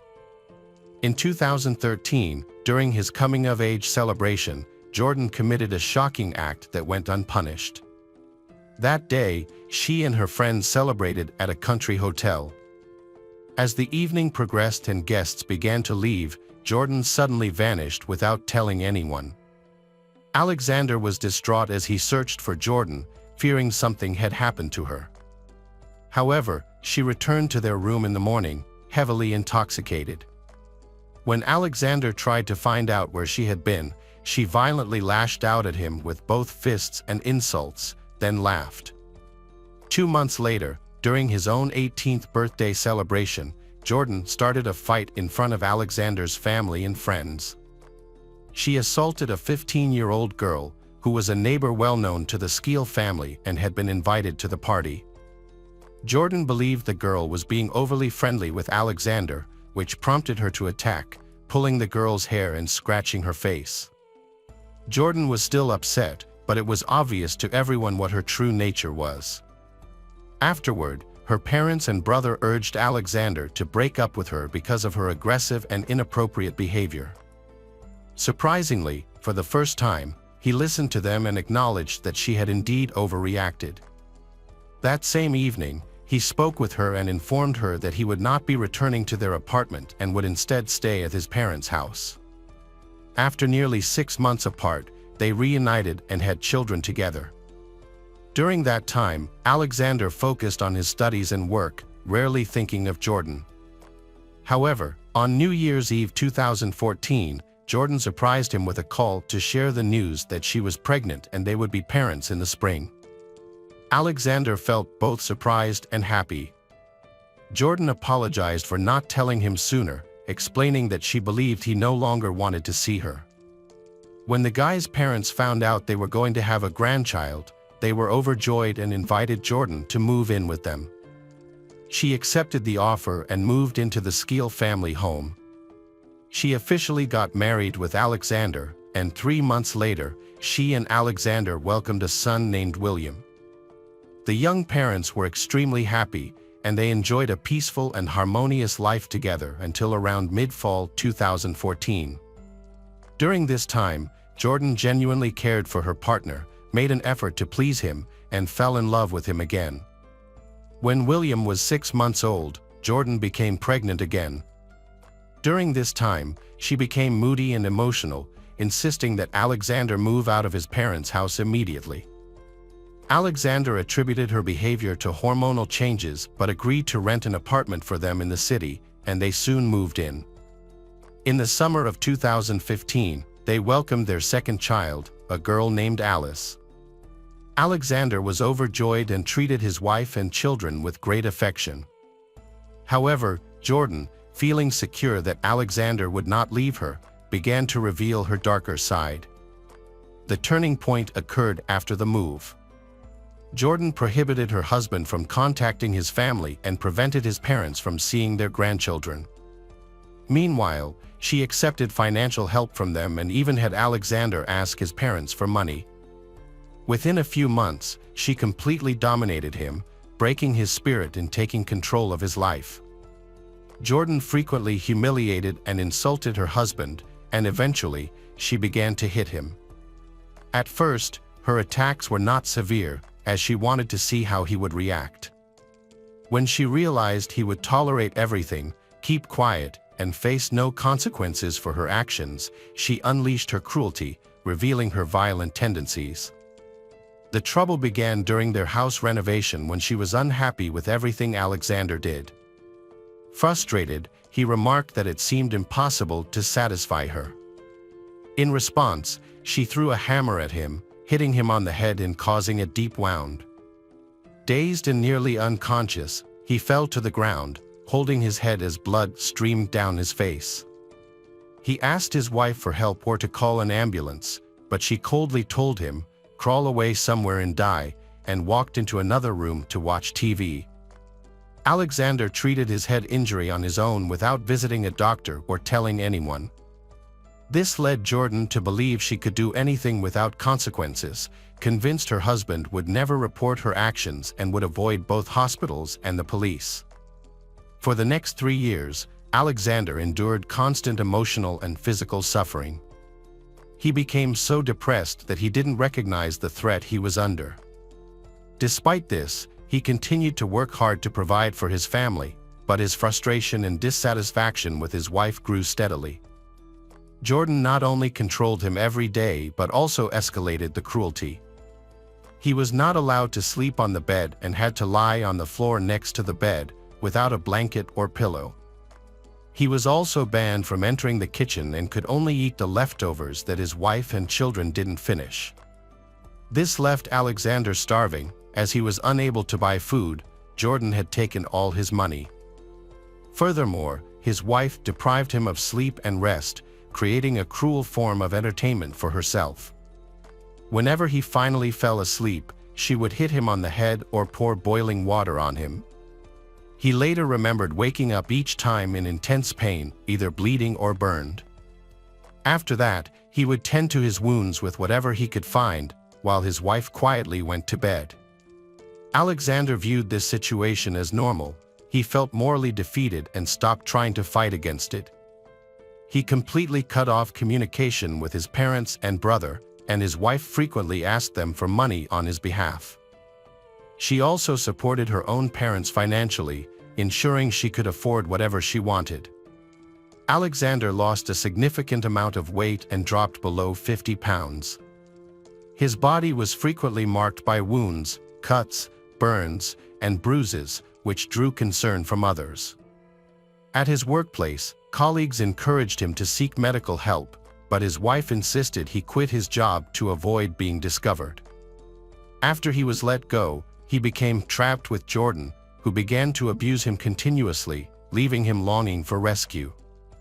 Although the couple appeared to be happy to outsiders, their home life was filled with horror.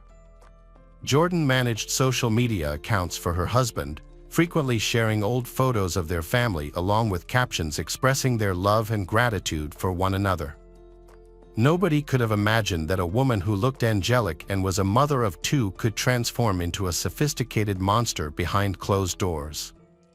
She knocked out her husband's teeth and inflicted a deep cut on his arm with a knife. His body also showed signs of burns, but he was unable to go to the hospital. At home, he had only plastic wrap and tape, which he used to bind his wounds. Neighbors often heard screams coming from their house, and some were so alarming that they called the police. However, Jordan always managed to convince the officers that everything was fine between her and her husband. During the next visit by the police, prompted by neighbors' concerns, one officer noticed a man with a fresh wound and blood running down his arm. The man appeared emaciated and had bruises of various sizes on his face. Jordan attempted to explain to the officer that her husband was mentally unstable and sometimes harmed himself. However, this time the police called for paramedics, and Alexander was taken to the hospital. The doctors were shocked by his condition. He was barely alive, and his arm was so severely injured that amputation was a real possibility. Alexander had severe second and third-degree burns covering his body. He weighed just 94 pounds, and his shoulder ligaments were injured from being hit with a screwdriver. He also had a deep cut on his forearm, several knocked-out teeth, and many bruises. During this time, Jordan entered the hospital, insisting that her husband be released to her. She claimed that he was fine and that he had caused all his injuries himself. However, no one believed her distressed claims, and it was decided to take her to the police station for questioning. Initially, Jordan denied any wrongdoing and stuck to her claim that her husband was harming himself. However, when Alexander's parents arrived at the police station after visiting him in the hospital, her attitude changed. She went on to explain in detail the actions she had taken against her husband, saying she had trained him like a dog and that he couldn't escape from her. At the same time, Jordan argued that her husband's behavior provoked her violence, alleging he was cheating on her and intentionally trying to upset her. She also maintained that he was mentally ill and had a tendency to self-harm. The man's parents firmly denied all the claims made against him. However, he hesitated to speak out against his wife at first.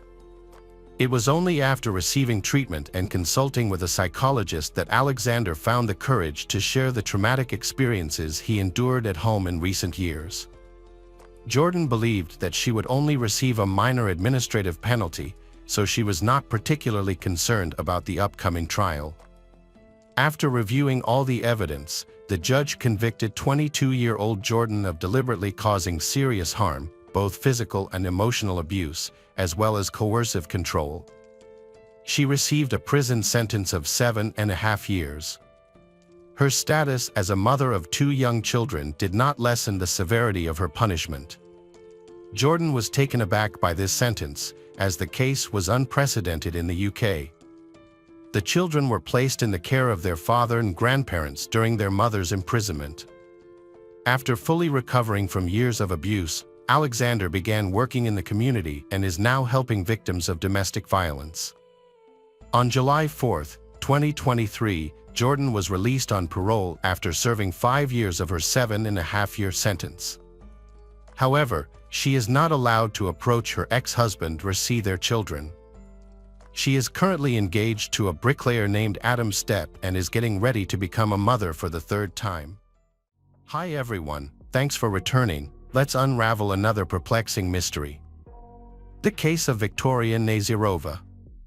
It's hard to shock police officers who regularly deal with serious crimes, but sometimes, extreme cruelty and cynicism cross all boundaries.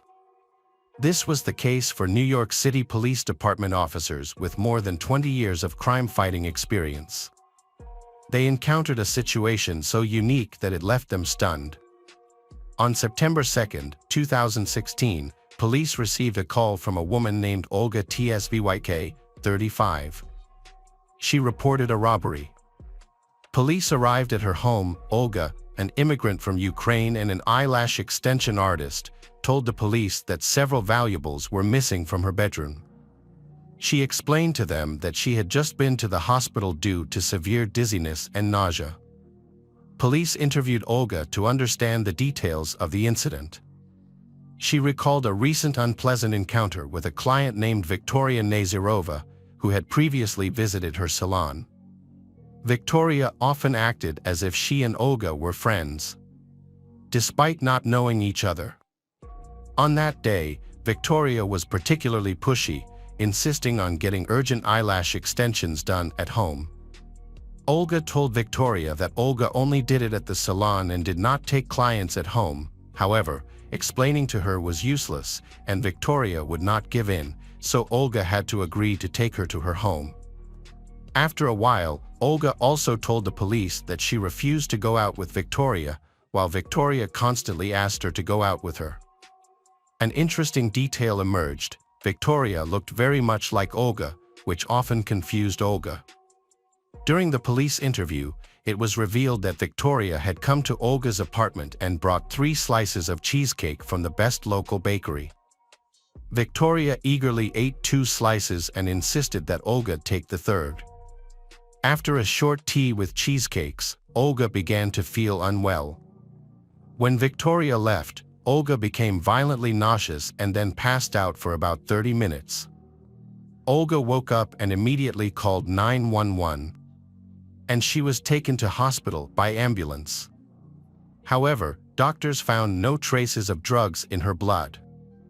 After returning home, she noticed that some valuables were missing and reported the theft to the police. Initially, the police did not believe her story. They suspected that Olga might be under the influence of illegal substances and thought that she was imagining the whole situation. She was behaving strangely, seemed lethargic and looked unwell. The police concluded that her claim of encountering a woman who looked exactly like her was likely fabricated. However, Olga strongly denied using any illegal substances, and she believed that she may have been poisoned by a piece of cheesecake she had eaten. The police conducted a preliminary examination of the scene and discovered a box of cakes in the trash. Olga identified it as the same box of cheesecake that Victoria had brought. The police collected the box as evidence because it had baking residue. Although forensic analysis could determine whether the cheesecake caused Olga's problems, tests showed nothing unusual. However, Olga insisted that the cheesecake was the cause. She said that she was taken to the hospital and examined by doctors, but they found nothing unusual about her. The police followed up by contacting the hospital for information about Olga's condition and tests. Doctors refused to share details, out of compliance with confidentiality policies, which made police suspicious of Olga's complaints. The client Olga had told them about was nowhere to be found, so the case was adjourned until new information about the case came to light. The next day, a neighbor discovered a suspicious woman in Olga's apartment. The woman came and went several times, loitering around Olga's apartment. When she saw the neighbor coming, the strange woman said that her friend Olga was sick and quickly left the building. The neighbor saw Olga's apartment door open and went to check on her. When she entered, the neighbor found Olga's apartment unbearably stuffy. The heating was on full blast despite the summer temperature of 30 degrees.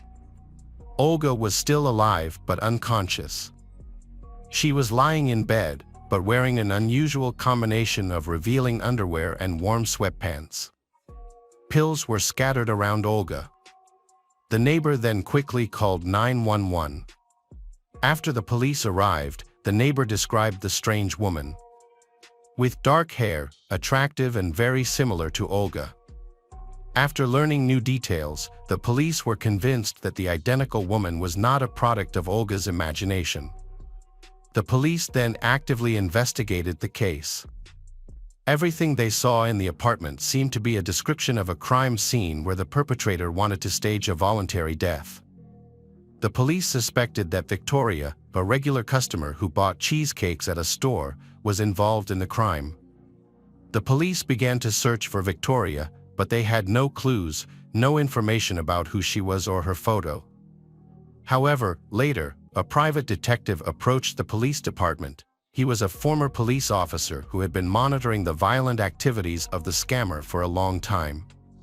He had been following Victoria online, where she advertised her escort services on a dating website and through social media. The private investigator believes that Victoria used online advertising to find victims for her crimes, and the plan worked perfectly. Victoria would go to her next client's home, then drug them with a psychotropic drug to knock them unconscious. She would then take everything of value and flee. After her recovery, Olga shared her poisoning experience on social media. Then, one of her clients unexpectedly mentioned that she knew a man named Ruben Barikov who had a similar story. Ruben, a dry cleaner, had met Victoria on a Russian dating site just a few months before Olga was poisoned. Victoria invited Ruben to her home, bringing her cooking skills with her. He accepted the invitation, but after tasting her dishes, he passed out. While he was unconscious, she stole his expensive watch, cash, and credit cards. Ruben later realized that he had been drugged with a powerful substance that nearly killed him. When he began to regain consciousness, Victoria took him to the dry cleaners and told Ruben's co-workers that he was drunk. She then left. Only then did Ruben realize that he had been robbed. The police said the situation was serious and that it was fortunate that the two victims survived. In 2017, a private investigator assisted a Russian client in finding a fugitive.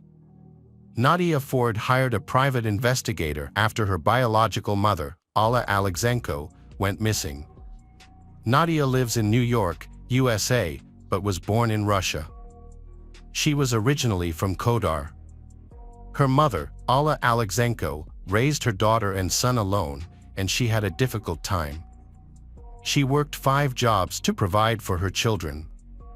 Nadia dreamed of living in the United States since she was a child, and her dream came true when she came to the United States to study in 2007. There, she met a man whom she married and took his last name, Ford. However, the marriage did not work out and the couple divorced. Nadia stayed in the United States and successfully settled there. She still maintains a close relationship with her mother, who was alone at the time. Her mother, Alla, sold the house she found difficult to maintain and moved into an apartment. In early 2013, Nadia's mother got a new neighbor, Victoria. Despite the significant age gap, Victoria quickly became friends with Nadia's mother. Alla introduced his daughter, who was living in the United States, to Victoria, and this inspired Victoria to travel to the United States to meet her neighbor's daughter. Alla arranged their meeting, and in September 2013, Victoria flew to New York. There, she met Nadia and they became close. To Nadia, her mother's friend seemed like a kind and pleasant person. Victoria wanted to stay in the United States and Nadia gave her some advice. Unfortunately, Victoria's plans failed and she returned to Russia. Despite this setback, she kept in close contact with Alla. In the fall of 2014, Victoria planned another trip to the United States and informed Alla of her plans. She also told Alla that she could deliver gifts to Alla's daughter if needed. Alla then asked Victoria to bring her more than $6,000 in cash and 2 precious mink coats to her daughter Nadia. However, Victoria repeatedly delayed the trip for various reasons, causing Alla to worry about whether Victoria would actually make it and what would happen to her gifts. Worried, Alla even called his daughter to express his concerns. Nadia reassured her mother and suggested that she reclaim her belongings. On February 4, 2014, Allah was very excited and called his daughter Nadia to share her joy. She finally decided to talk to Victoria, who agreed to return her valuables. However, this did not happen, and Allah soon disappeared. Allah stopped answering his phone, which had never happened before. Allah had always kept in touch with his daughter and they called each other every day. Nadia contacted Victoria and asked her about her mother. Victoria confirmed that she had seen her and they had a chat over tea, but after that, she never saw Allah again. According to Victoria, Allah had gone somewhere, but she did not know where. Allah's son also tried to contact his mother and even went to Allah's apartment. But she was not at home and did not answer his calls. A few days later, Nadia and her brother both received unexpected text messages from an unknown number claiming to be from their mother Allah. The message told them not to look for Allah because she was happy. The language in the message was not Allah's style, which made them even more worried. Realizing that something was seriously wrong, Nadia booked the earliest flight to Russia and went to Kodar to help investigate her mother's disappearance. Nadia first went to her mother's apartment, but the apartment was empty. The valuables that were supposed to be given to Victoria were also missing. Worried, Nadia went to the police to report her suspicions about Victoria, saying that it was the neighbor who had not returned her mother's valuables. The police saw that they had gathered information and decided to take action. Nadia then contacted Victoria to arrange a meeting. During their conversation, Nadia demanded to know the whereabouts of her mother Allah. Victoria became defensive, shouted that she did not know where Allah was, and quickly left for her apartment. Overhearing this exchange, the police decided to visit Victoria at her home. During their visit, she managed to convince them that she had nothing to do with the disappearance, and they found no evidence against her. Nadia returned to her mother's apartment and looked around carefully. She noticed that although her mother had been away for several days, the apartment was spotless, as if someone had just cleaned it. She also discovered that important items, including jewelry and 50,000 rubles, were missing. Nadia considered calling the police, but the police, who had spoken to Victoria, convinced her that her mother had gone on a trip with the money and jewelry and would be back soon. Despite this, Nadia felt uneasy and believed that her mother was in danger. Nadia actively searched for her mother Allah by printing flyers with her mother's picture and distributing them around the neighborhood. She contacted her mother's friends and relatives, but no one knew where she was. Nadia also corresponded with Victoria, begging her to bring her mother back and even offering a generous reward, but Victoria denied everything. Nadia did not give up hope that she would find her mother alive and continued her search efforts, regularly visiting the police and checking the news, but so far, there has been no information about her mother's fate. To assist in the search, Nadia hired a private investigator, who discovered that Victoria had rented a car on the day her mother, Allah, went missing. Surveillance footage obtained by the investigator from October 5, 2014, showed the rental car driving on the highway outside of town. There were two people inside the car, Victoria, who was driving, and a woman sitting motionless in the front passenger seat. Nadia later realized that the woman was her mother, Allah. Nadia went to the police with the information she had. The police confirmed that Victoria had rented the car in question and invited her in for questioning. During the interview, Victoria admitted that she had driven the rental car on the morning of October 5th but insisted that there was no one else in the car with her. She agreed to take a lie detector test, but after the test, she was released pending the results. Ultimately, the results showed that Victoria had failed the lie detector test, making her the prime suspect in the case. The police planned to arrest her, but she took advantage of her release and boarded the first flight out of the country without informing them. Meanwhile, the police began to actively search for Allah. Nadia stayed in Russia for another 6 months, participating in the investigation.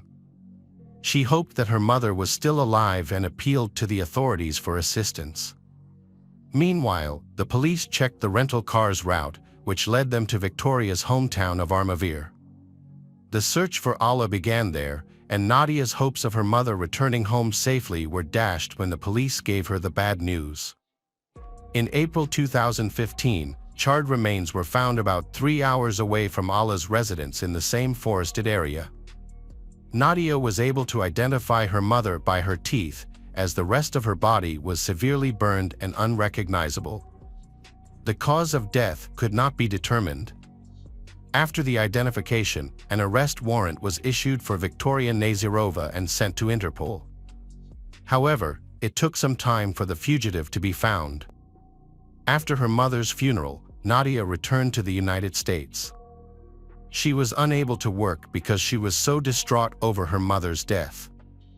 Eventually, she found the strength to move forward and vowed to seek justice for her mother, ensuring that those responsible were punished.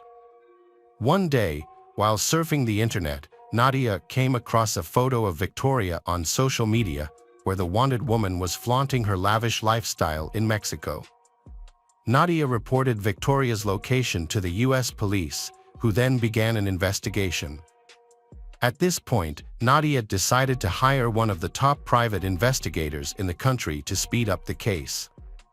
A wealthy friend of Nadia's paid for the detective services, which Nadia could not afford because she had been unemployed for months while searching for her mother.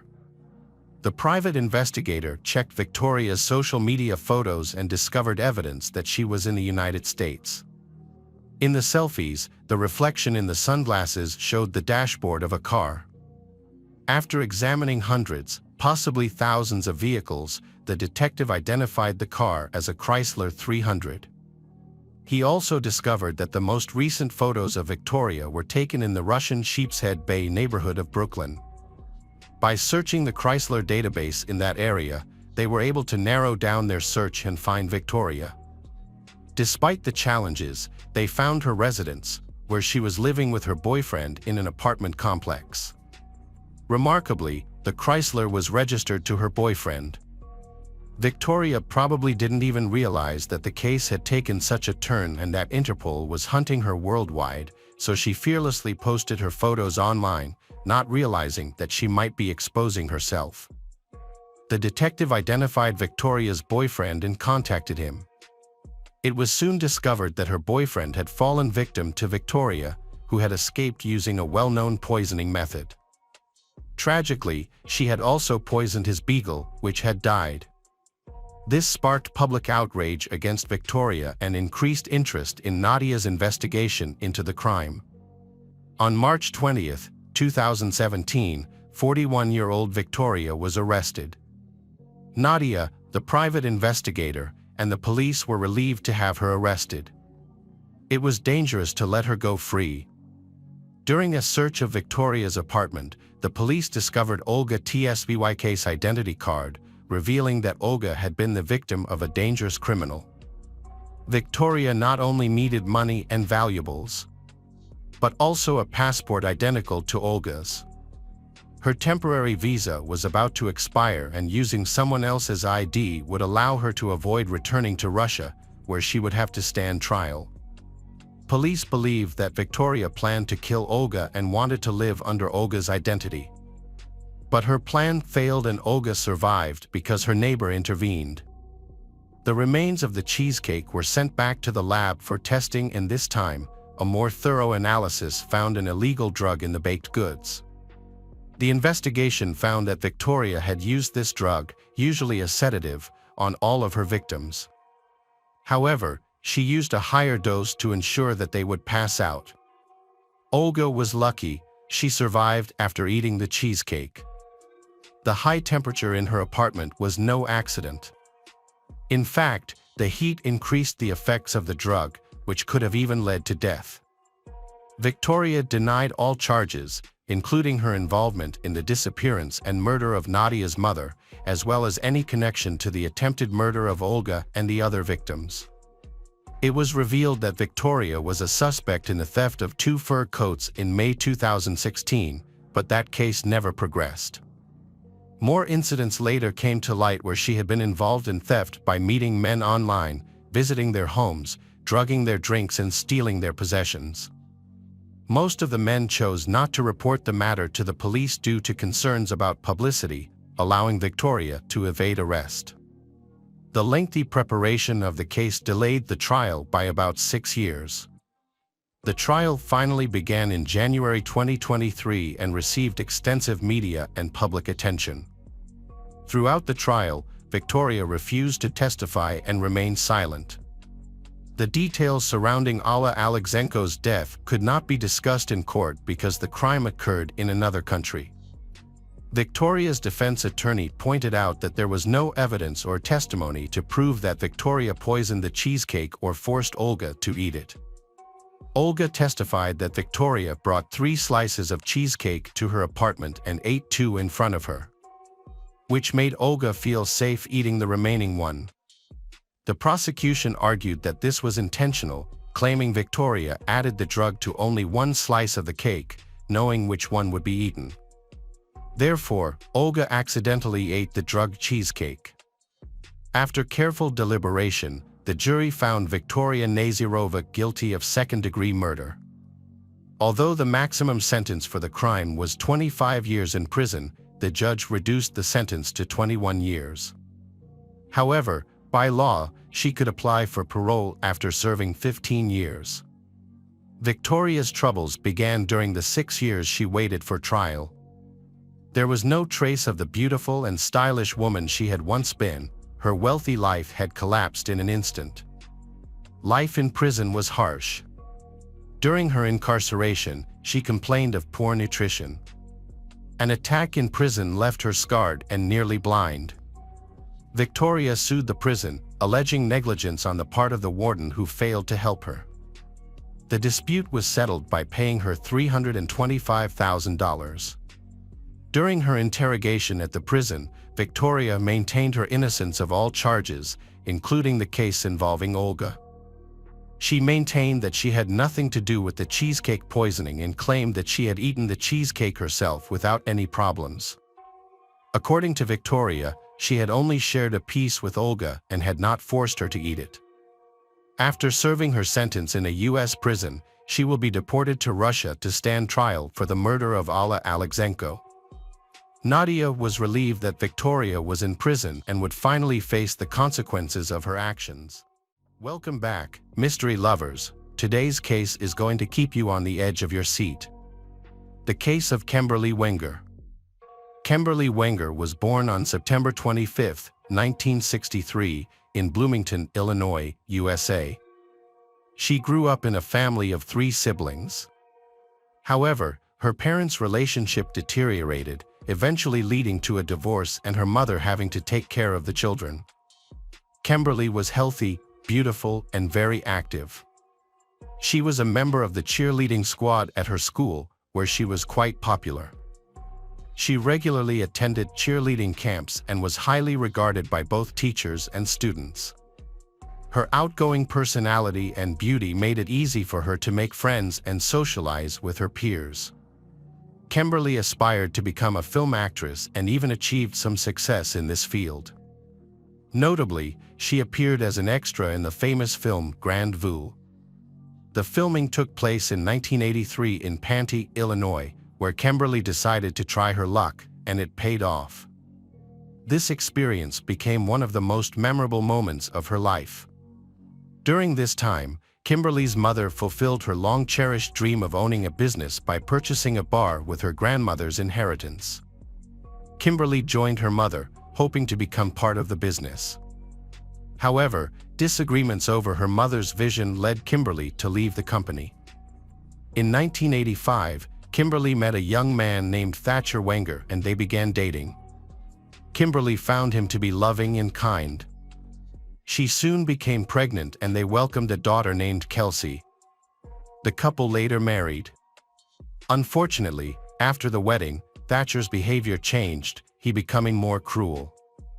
This change, coupled with financial difficulties, made their situation tense. Despite taking care of the children, Kimberly found their finances inadequate and wanted to work part-time. However, she faced challenges in finding a suitable job. The family situation worsened and the couple later divorced. Kimberly soon began dating another man, Dale Fosdick. However, this relationship also failed. Dale admitted that he wanted to end things as soon as he learned that she was pregnant with his child. Not ready to be a father, he decided to disappear. Kimberly was devastated by the news because she had hoped to start a family with him. Her friends said that after the breakup, Kimberly felt abandoned and anxious because of 2 failed relationships. In the midst of this turmoil, Kimberly seriously considered terminating the pregnancy but ultimately decided to keep the baby. She gave birth to her second child, a boy named Logan. Although he broke up with Dale, he later showed up and agreed to support his son. He paid a small amount of child support from his salary, but he was not reliable in this regard. Dale was often late with his payments. They were inconsistent and clearly not enough to live comfortably and raise a child. As a result, Kimberly had to go to work while her friends took care of the children. At the time, Kimberly worked as a hairdresser. She also found extra income by working as a nanny and cleaning lady. This helped a little with the family's needs, but they were all on food stamps and lived quite poorly. Kimberly and her mother had a bad relationship, so her mother did not help her. When her son was very young, Kimberly met a pastor named Kurt Simon. They were both struggling financially, but despite their hardships, they developed a deep affection for each other and were happy together. Determined to find stability and face their challenges, Kurt loved Kimberly so much that he planned to adopt her children, and Logan even started calling him Dad. They seemed like a wonderful couple, happy and loving, unaware of the threat looming over them. On Saturday, May 22, 1993, at around 10:30 p.m., the couple returned home from a short trip. They had traveled to Quincy, where Kurt's parents lived, so his family could meet Kimberly and bless their upcoming wedding. During the trip, they also visited the university's theological seminary. Taking advantage of the opportunity, they arranged their engagement just a day before returning to Illinois. They gathered friends nearby to celebrate. Their relationship progressed quickly, and they seemed like the perfect couple. Close friends and family were thrilled about their decision, making this an important and joyful event for Kimberly and Kurt. Kurt returned in high spirits, eager to spend the entire weekend together. The following day, they planned to attend a concert featuring Kimberly's daughter, Kelsey. Kelsey, who studied at a music school, was recognized as a young prodigy. Her parents fully supported her and were eager to attend the event, intending to further encourage her by hosting a family gathering at a pizza parlor afterward. The couple arrived home in their family car and parked in the driveway. Kurt exited the car first to bring some luggage into the house. When he went back for the rest, he found Kimberly outside, smiling at him. She remarked that it felt warmer there compared to Iowa, her last words before she opened the front door. As Kimberly entered the house, a huge explosion suddenly occurred, violently throwing Kurt backwards. The explosion was so powerful that it woke the neighbors and shattered the windows of the surrounding houses. In shock, Kurt rushed into the ruined house and found Kimberly lying motionless on the floor. The right side of her skull was missing, destroyed by the explosion or debris. Tragically, Kurt could do nothing to save Kimberly. Kurt was in shock and couldn't believe what was happening. Luckily, the children had stayed with Kimberly's relatives and didn't join them on the trip. Kurt called 911 and stayed with her until the police arrived. The officers responded quickly and found Kurt crying, kneeling in the rubble of the house, holding his beloved's head in his arms.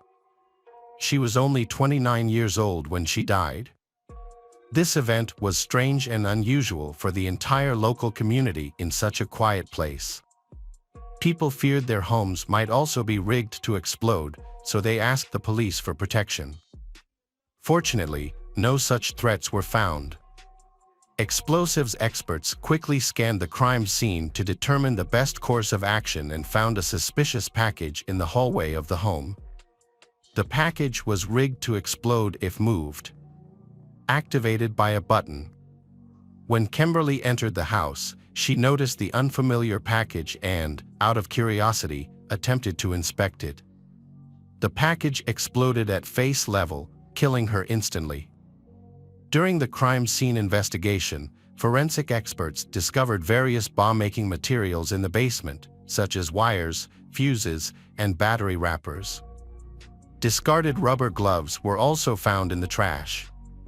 Although Kurt was present during the explosion, he suffered only minor injuries. As a result, the police initially considered him the main suspect. In full view of their shocked neighbors, Kurt was handcuffed, read his rights, and taken to the police station for questioning. He cooperated with the investigation, providing his fingerprints and DNA, and recounted the events leading up to the tragedy. Kurt was released hours later. His active cooperation in the investigation gave hope that the criminal would be apprehended soon. Considering Kurt was not involved in the incident, it is likely that the perpetrator brought the tools and parts needed to make the bomb. Since the entrance doors and windows were not damaged, it appears the attacker had a way into the house. The police thought this was a deliberate act of revenge against Kimberly. To avoid accidentally setting off the bomb while transporting it, the attacker probably put it together at the scene. The explosive was powerful and meant to destroy the house and kill everyone inside, which would also get rid of any evidence linking the attacker to the crime. Luckily, and some evidence was left intact, giving investigators important information. After Kurt was cleared of any wrongdoing by a solid alibi, the police questioned who would want to harm the Kimberly family. Kurt pointed them to Kimberly's mother, Cricket Lewis, who was now married to someone else and had a different last name. Kurt viewed Cricket as evil and the only person capable of such a terrible act. Cricket and Kimberly had a poor relationship, which prompted Cricket to resent Kurt. Kurt claimed that Cricket was only interested in running her bar and was indifferent to everything else. She was described as harsh and inexplicably hostile to others. Kimberly's relationship with her mother was strained and they rarely saw each other. Financial gain and power were very important to Cricket. She pushed her daughter to open a bar, allegedly making money through dubious means. Cricket inherited the fortune from her grandmother, who died suddenly despite being in good health. While the investigation was ongoing, no evidence was found to link Cricket to her grandmother's death, which was ruled to be due to natural causes. After Kimberly began working at Cricket's bar, she was exploited, receiving low wages and bonuses that were not as good as those of other employees. Despite trying to resolve her financial problems with the help of her loved ones, Kimberly only faced more challenges. Realizing the situation, Kimberly abandoned her delusions and left the bar. At Kimberly's funeral, Cricket seemed to be concerned only about losing Kimberly's insurance policy, which meant she would not receive financial compensation for her daughter's death. However, the police investigation found no evidence of malicious intent on Cricket's part. They found that she was focused on running her business.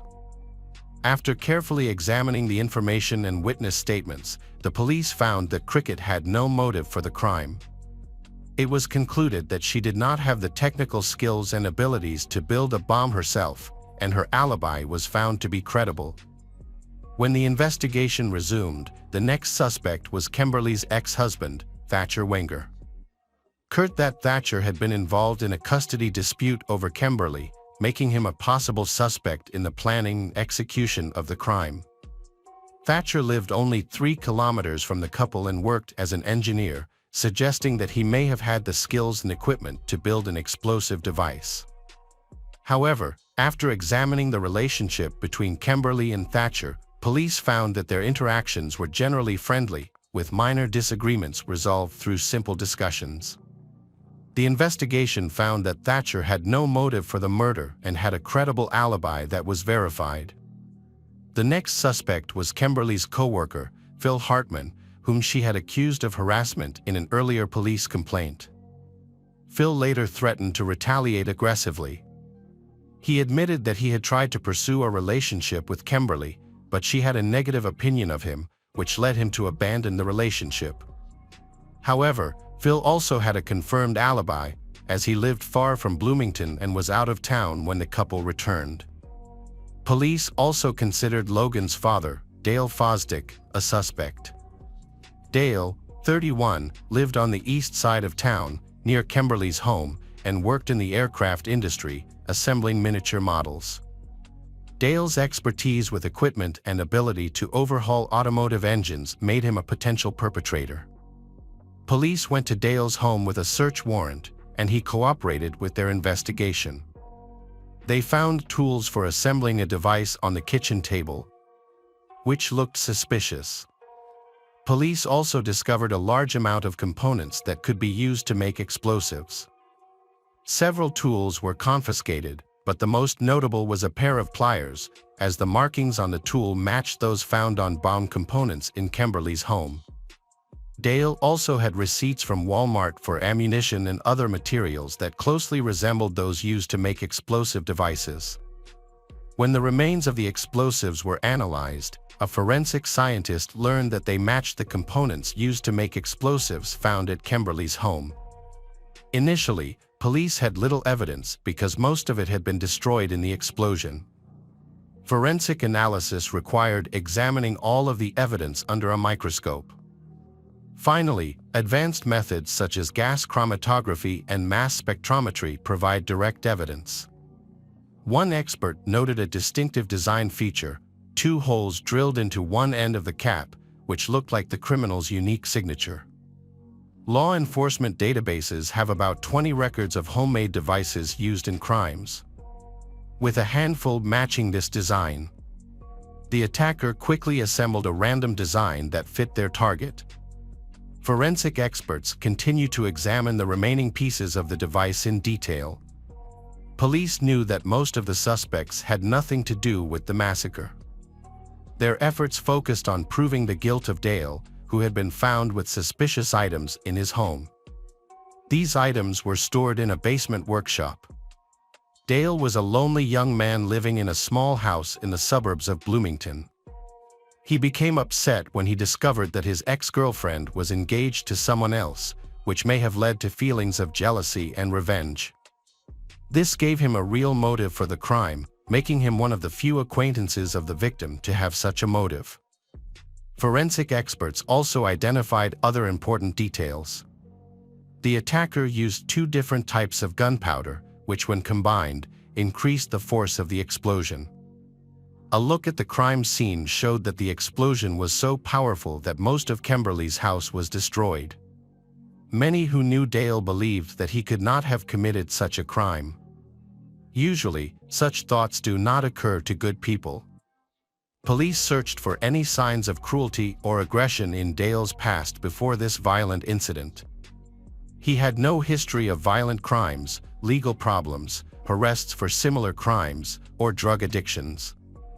According to many, he had recently shown concern for his child and was trying to improve his relationship with Kimberly. However, because of certain items found in his home, he became the prime suspect. He was arrested for first-degree murder and held in state prison while awaiting trial. The first trial was declared invalid due to insufficient evidence. During the hearing, a juror became ill and was unable to continue, leading to a second trial. At trial, the defense presented Dale as a devoted father and a kind, humble man, arguing that he was incapable of committing a heinous and vicious crime. His attorneys emphasized his role as a caring and loving father to convince the jury of his innocence. Dale initially objected to his girlfriend's pregnancy and fatherhood because he felt he was too young. When Kimberly decided to keep the child, he shunned her. However, he later realized his mistake and completely changed his attitude. He decided to accept paternity and aimed to restore his relationship with both his son and Kimberly, even hoping to marry her. Dale argued that there was no reason for him to harm the woman with whom he planned to start a family. On Dale's side, Even the mother of the Kimberly supported him. Cricket was still convinced that her fiancé, Kurt Simon, was the murderer. The mother claimed that Kurt, who was aspiring to be a pastor, had recently become cruel and controlling towards Kimberly. This situation led to many disagreements, but there were clear inconsistencies in her claims because Kimberly rarely communicated with her mother and couldn't have known about their relationship issues. Cricket defended the Dale in every way possible. She highlighted that Dale showed her attention and tried to gain Kimberly's trust. He frequently visited to spend time with the child and had changed significantly for the better. Dale Fosdick repeatedly expressed his love, apologized for his past decisions, and tried to win Kimberly over. However, she was firm in her commitment to her new boyfriend Kurt and had no intention of breaking up. In fact, the couple planned to get married and confirmed this by getting engaged. The prosecutor's office warned that the Kimberly's decision could have dire consequences once Dale realized there was no chance of rekindling their relationship. Seeking revenge, Dale likely targeted Kurt. Despite Dale's careful planning, the Kurt miraculously survived. During the trial, one of Kimberly's sisters and her mother supported Dale, claiming his innocence. Despite this, the prosecution made a strong case.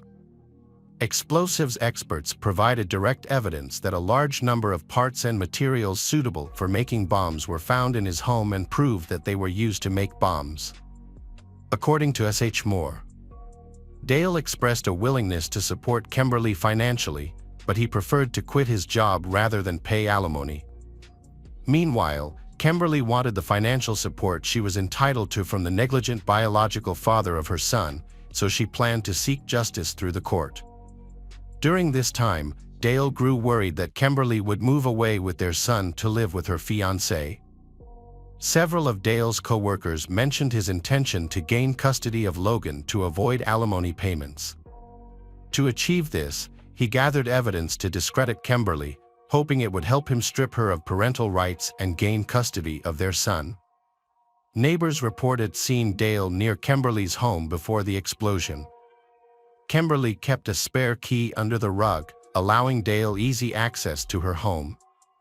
Many described Dale as a quiet, unassuming, even shy person who seemed unlikely to commit a violent crime. He was known to avoid conflict and was always positive. However, the prosecutor's office argued that Dale's personality influenced his choice of method in eliminating his victim. Not wanting to confront Kimberly directly, he resorted to a surprise and cowardly attack using an explosive device. On February 26, 1996, the jury found Dale Fosdick guilty of first-degree murder. After the verdict, the mother of the Kimberly expressed her disagreement with the decision, stating that Dale could seek her help if he needed it. She held his hand, tears in her eyes, and kissed him on the cheek, believing he was a victim of a miscarriage of justice. Dale had 25 supporters who actively defended his innocence in court. Only one juror voted against the death penalty, which was enough to spare him from it. Consequently, he was sentenced to 55 years in prison. Cricket Lewis, Kimberly's mother, continued to fight for Dale's innocence. In May 1996, she wrote a letter to the local media. She acknowledged that her stance had caused considerable public outrage and that she had faced criticism for supporting Dale, the convicted man. She was upset when her daughter's fiancé Kurt described her as the embodiment of evil in a media interview. Cricket asserted that she mourned her daughter every day and believed that the real killer was still at large. Cricket died at 65 on December 19, 2003. Her son-in-law, Kurt Simon, became a minister at the First Presbyterian Church after her death. Right after her mother's death, Kelsey moved in with her father, Thatcher Wenger, at the Salvation Army and worked in homeless shelters. Thatcher passed away at 52 on November 27, 2003.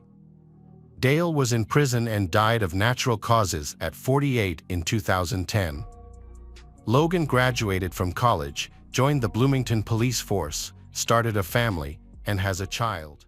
Hello again, true crime fans. We've got another mysterious case to explore. The case of Sharon Pryor. Sharon Pryor was born on February 9, 1959, in Montreal, Canada. Her mother, Yvonne Pryor, is from the UK, and her mother's family immigrated to Canada when she was very young. Her mother lived her entire life in Canada, where she met her future husband, George, a serviceman. The couple fell in love, got married, and later welcomed their daughter Sharon. Just before Sharon's second birthday, her mother gave birth to twin girls, Doreen Marine, in 1962. Then she had another brother, who was the youngest. In 1965, George was stationed elsewhere in a different location, leading to the couple's decision to divorce. While George continued his military career and moved frequently, Yvonne settled in an apartment in Lang, Canada, provided through a program for military families. This quiet and cozy place seemed perfect for raising her children. Yvonne, Sharon's mother, thought she had found a safe home for her family. But she was unaware that danger could lurk even in such peaceful neighborhoods. From a young age, Sharon is famous for being a very gentle person, beautiful, and caring.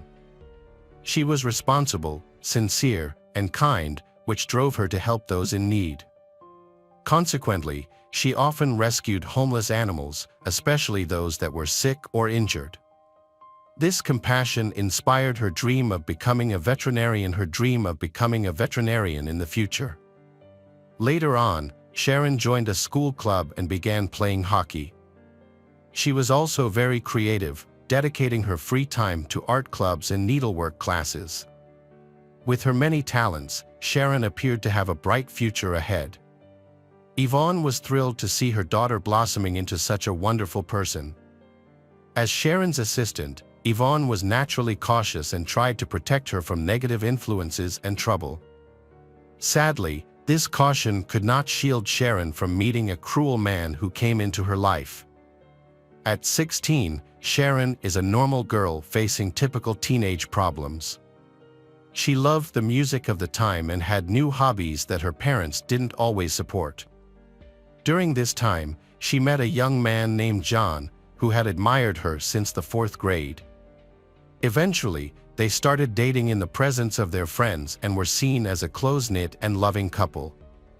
Sharon's parents, recognizing their affection for each other, supported their relationship. According to Sharon's mother, they had a harmonious relationship with no conflicts, and Sharon was surrounded by good people. Unfortunately, they were unable to shield her from trouble. On March 29, 1975,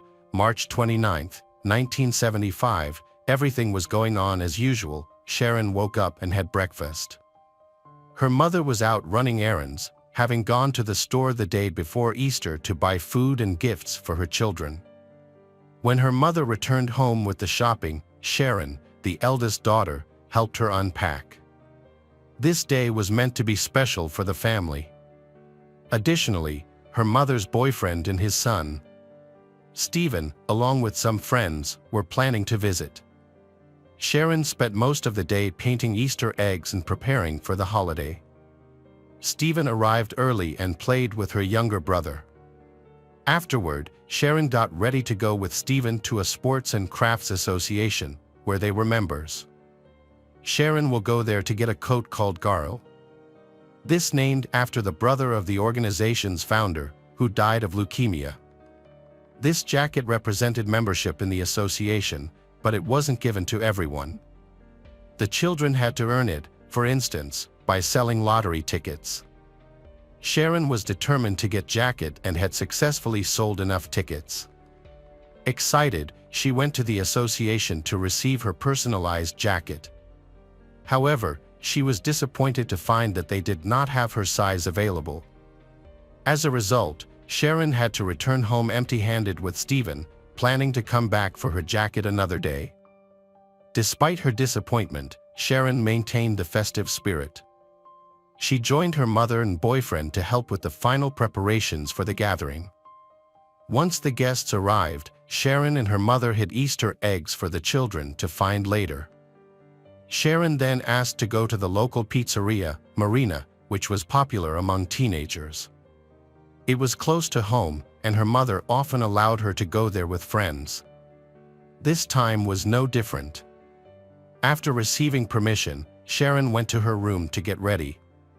While Sharon was about to leave, the girl next door came to visit. Everyone chatted while Sharon got ready. She borrowed one of her mother's sweaters and put on her favorite suede jacket. Around 7 p.m., Sharon and her neighbor left the house, but Sharon went to the pizza shop alone because her neighbor changed her mind and didn't want to go anymore. They said their goodbyes. The girl next door went home, while Sharon headed to meet her friends at the pizzeria. A group of teenagers was already there waiting for Sharon, but she didn't arrive on time. The others assumed she was just late because she was with her boyfriend John, so they didn't worry and continued their evening at the pizzeria. At that time, several employees from the company were watching a hockey match at home. After the game ended, they headed to the pizzeria. Among them was John, Sharon's boyfriend, who was there without her and had no idea where she was. Like the others, he expected Sharon to be at the pizzeria by the time they arrived, and her absence worried everyone since she was usually very punctual. Meanwhile, Sharon's mother, Yvonne, was at home putting the younger children to bed and watching TV. She decided to wait a bit longer, thinking that Sharon might have lost track of time while spending time with a friend, and will return home later. She stayed in the living room, watching TV, so she wouldn't miss her daughter's return, but she still hadn't come home. Around 1 o'clock in the morning, Yvonne was overwhelmed with fear because there was still no news about her daughter, Sharon. It was too late to call Sharon's friends, so she had to wait until morning, look out the window occasionally. As dawn approached, Yvonne started calling Sharon's friends to find out where she was. Unfortunately, neither her friends nor John knew her whereabouts. She was deeply troubled to learn that Sharon had never been to the pizza shop that evening. The girl next door confirmed that they had said goodbye to Sharon on the street, and she hasn't seen Sharon since. When Yvonne spoke to Mary, Sharon's best friend, she became even more anxious. Mary said her that after 7 p.m. near the pizzeria, a 20-year-old girl named Cheryl Roy was attacked by a stranger with a knife. Fortunately, other passers-by heard Cheryl's screams, which scared the attacker away. Witnesses reported that the man fled in the direction Sharon would have taken to the pizzeria. They described him as tall, dark-haired, blue-eyed, and mustached. He spoke calmly and wore a ski jacket, blue jeans, and pointed-toe shoes. After hearing this, Yvonne panicked, realizing that the time and location of the attack matched with the route Sharon usually takes. She came to report to the police, but they have yet to come to any conclusions. The police were in no rush to charge anyone in the attack. Instead, they decided to immediately launch a search. Hundreds of people learned about the incident and came out to help search for Sharon, a 16-year-old schoolgirl. They received her photo and description to make the search easier. Her mother, Yvonne, appeared on television to inform everyone about her daughter's disappearance and urged anyone with useful information to contact the police. Unfortunately, despite their efforts, there were no new leads. Days went by without any updates on Sharon's whereabouts, but her mother continued to hope for her daughter's safe return. However, the police had already searched the area, and the chances of finding Sharon alive were dwindling. Sharon had no reason to run away from home. She had a good relationship with her parents and was dating a nice guy at school. Their relationship is built on love and understanding, and he didn't seem like someone who would harm her. Sharon also stayed away from troublemakers, so when she disappeared, the police had no leads or suspects. Attempts to locate a man with a knife seen nearby were unsuccessful. The investigation has not made any new progress in a long time, and Sharon's mother was devastated, but she still hoped for her daughter's safe return. On April 1st, around 6 a.m., Sharon's mother, Yvonne, noticed something unusual through the window. A familiar young man was leaving Sharon's house, crossing the street to retrieve a newspaper left on her doorstep. Sensing something was off, she called out to him, trying to understand why he was up so early and taking newspapers from house to house. He didn't respond and instead quickened his pace to leave. She rushed outside and caught up with him. He tried to keep the newspaper, but she managed to grab it from him. He shouted for her not to look, but she did anyway. On the main page, she was confronted with a heartbreaking photo of a girl's body found in the snow. This incident occurred in the suburbs, just a few minutes' drive from their home. She was not only shocked by the news but also because the police did not inform her, which they should have done. She learned about it later than many neighbors who had seen the latest news in the paper. She convinced herself that it wasn't Sharon but rather another girl who resembled her daughter. After gathering her thoughts, Yvonne called the police to dispute the newspaper's frightening headline. The detectives informed her that they had not yet confirmed if the body belonged to Sharon, which intensified her fear. Feeling overwhelmed, she asked for Sharon's father, George, to come to the area for her since she was in shock. The photograph of the victim bore a striking resemblance to her missing daughter, Sharon, and she was dressed exactly as Sharon's mother had described. When Sharon's father got there, he recognized his daughter, leaving no doubt that the 16-year-old schoolgirl was deceased. A local resident, Jacques, who had also read about the girl's disappearance in the newspaper, discovered the body. Upon recognizing the victim looked like Sharon, he immediately reported the grim discovery. Jacques usually made sure that all his doors were locked, but on Tuesday, he discovered that one lock was open and the door was unlocked. He thought it was strange that there were no signs of a break-in, as if someone had a key. The truth was, he was the only person with full access to the house. When he went outside to the driveway, he was shocked to find a woman's body lying there, naked from the waist down. Additionally, nothing had been taken from his home. Jacques was perplexed about why the body was found in that location. Patrol officers soon arrived, and a murder investigation began. They quickly noted that it was a brutal crime. Sharon had multiple signs of abuse, including bruises and hematomas. She was only wearing a suede jacket and a blue sweater, with her jeans located a few meters away and her underwear caught on a tree. Her mouth was tightly taped, with the tape tangled in her hair. She was gripping the tape in her hand, suggesting she had fought to remove it. There were clear indications that Sharon had attempted to rise, implying she was left alive during the horrific ordeal. Investigators found additional evidence about 15 meters from the body, including tire tracks leading from that spot to where the body lay, along with a trail of blood droplets. No signs of dragging were present. The investigators quickly concluded that multiple individuals may have been involved in this violent act. Sharon's socks and shoes showed no dirt, indicating she did not crawl on the ground by herself. Instead, she was carried out of the car and abandoned in the cold. Near her body, investigators found a man's shirt tied around her wrists, which helped determine the main suspect in the case is quite tall. Additionally, a clear footprint was discovered next to the entry gate post, providing further evidence.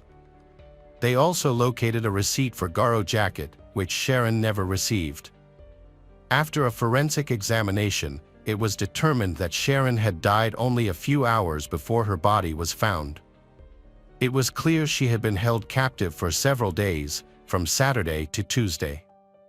The perpetrator had been extremely cruel, as there were signs of strangulation on her neck, and she had choked on her own blood.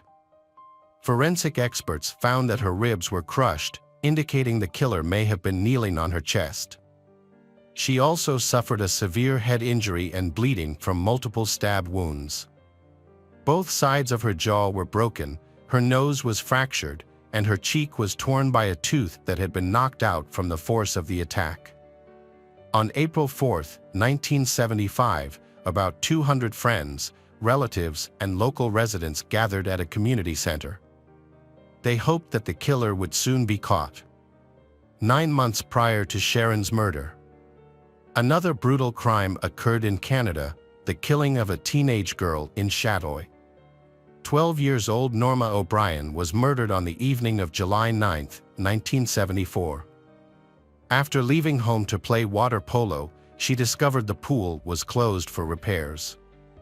Norma returned to the pond, but she never made it back home. That same evening, she was reported missing. The family was convinced that Norma would not have left on her own, so they started looking for her. The next day, her partially clothed body was discovered in a field near the pool.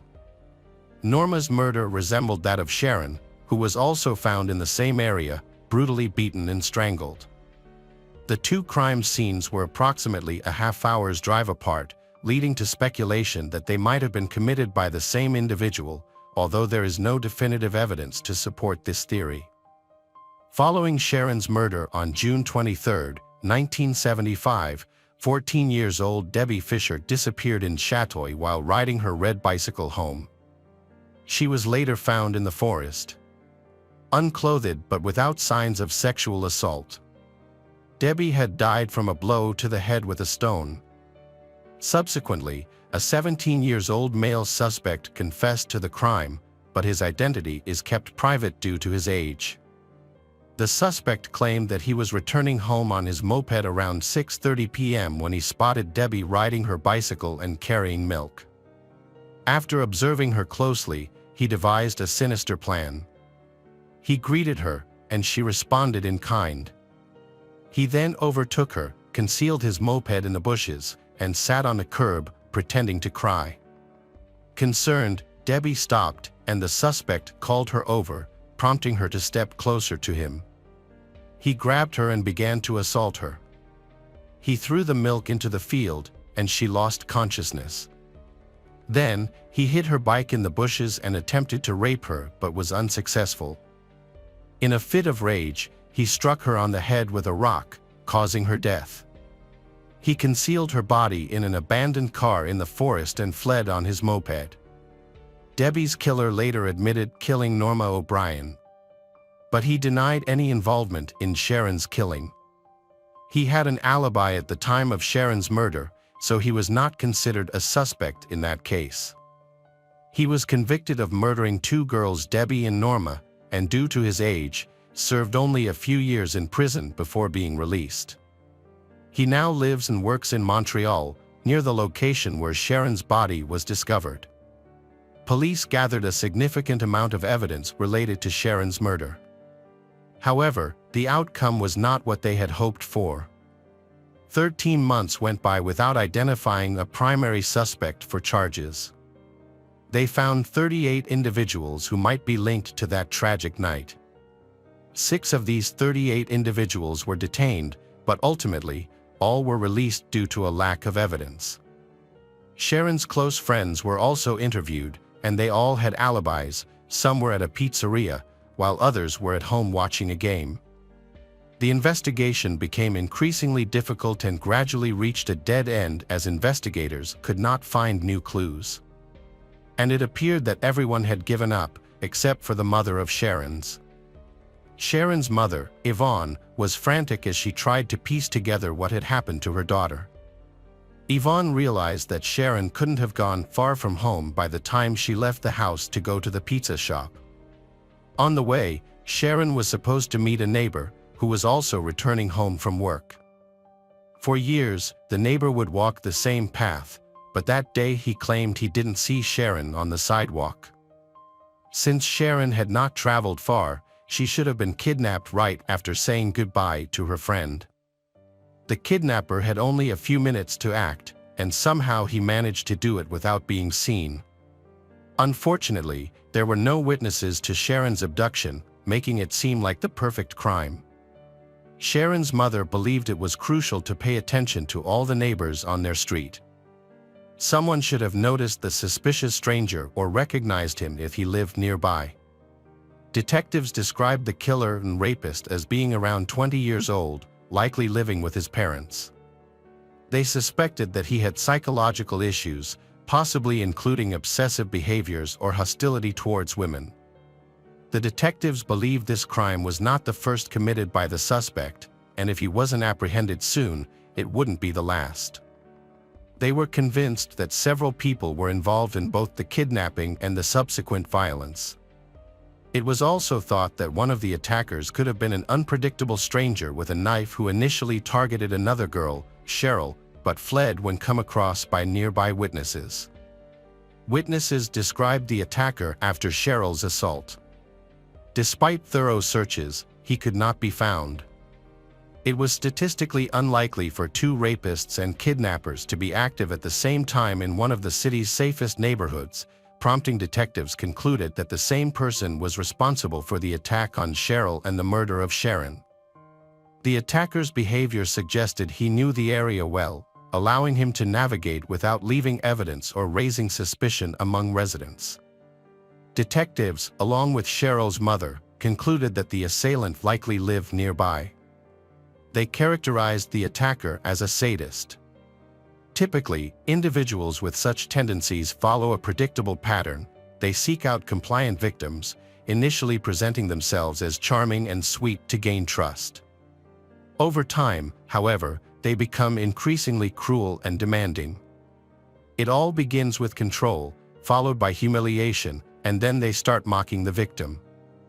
In this context, relationships with women often develop, and the sadist gradually shifts from seeking a partner to becoming a predator on the hunt. As a result, the police decided to thoroughly investigate all local residents with histories of harassment and domestic violence. Their goal was to find and question the knife-wielding attacker who had assaulted Cheryl. He matched the profile of the criminal, socially awkward and resorting to a knife instead of conversation. He was unlikely to be a successful individual or possess high intelligence. This type of person usually had a history of violence and preferred to use brute force to achieve his goals instead of clever tactics or deception. It was clear he lacked self-control, easily losing his temper and being ready to fight at any moment. The most alarming part of this situation is that the police are chasing a suspect who could be a serial killer, who needs to be stopped immediately. While he tried to run away from the detectives, they continued their search for him. Unfortunately, many crucial technologies we have today, such as DNA analysis, surveillance cameras, and phone geolocation, had not yet been developed at that time, leaving the investigators with limited resources. Although detectives investigated quickly and professionally, but 6 years after Sharon's body was found, the killer struck again. A 12-year-old girl named Temi was ferociously murdered. It is believed that the sadistic attacker, after assaulting a 16-year-old named Sharon, began targeting younger girls for his crimes.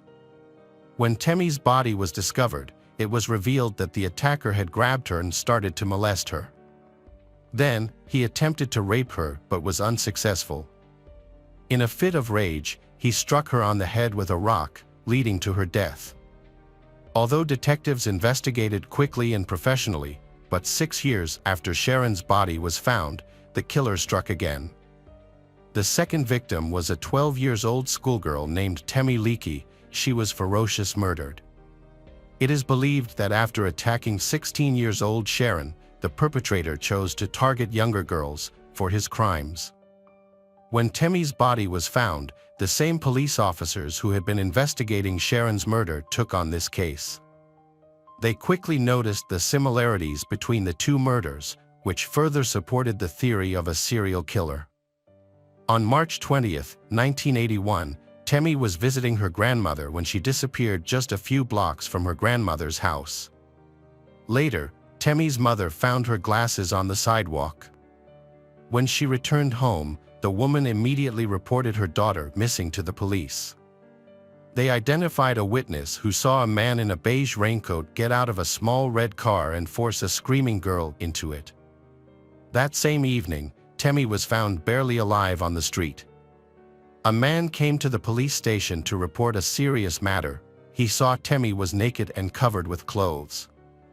Doctors worked hard to save her, but unfortunately, she died. The examination revealed that she had been strangled. Although she was not raped, there were traces of male fluid found on her clothes. The attacker had been careless, leaving behind enough evidence that connected this case to other brutal murders. Despite the detectives' efforts, the investigation hit a dead end.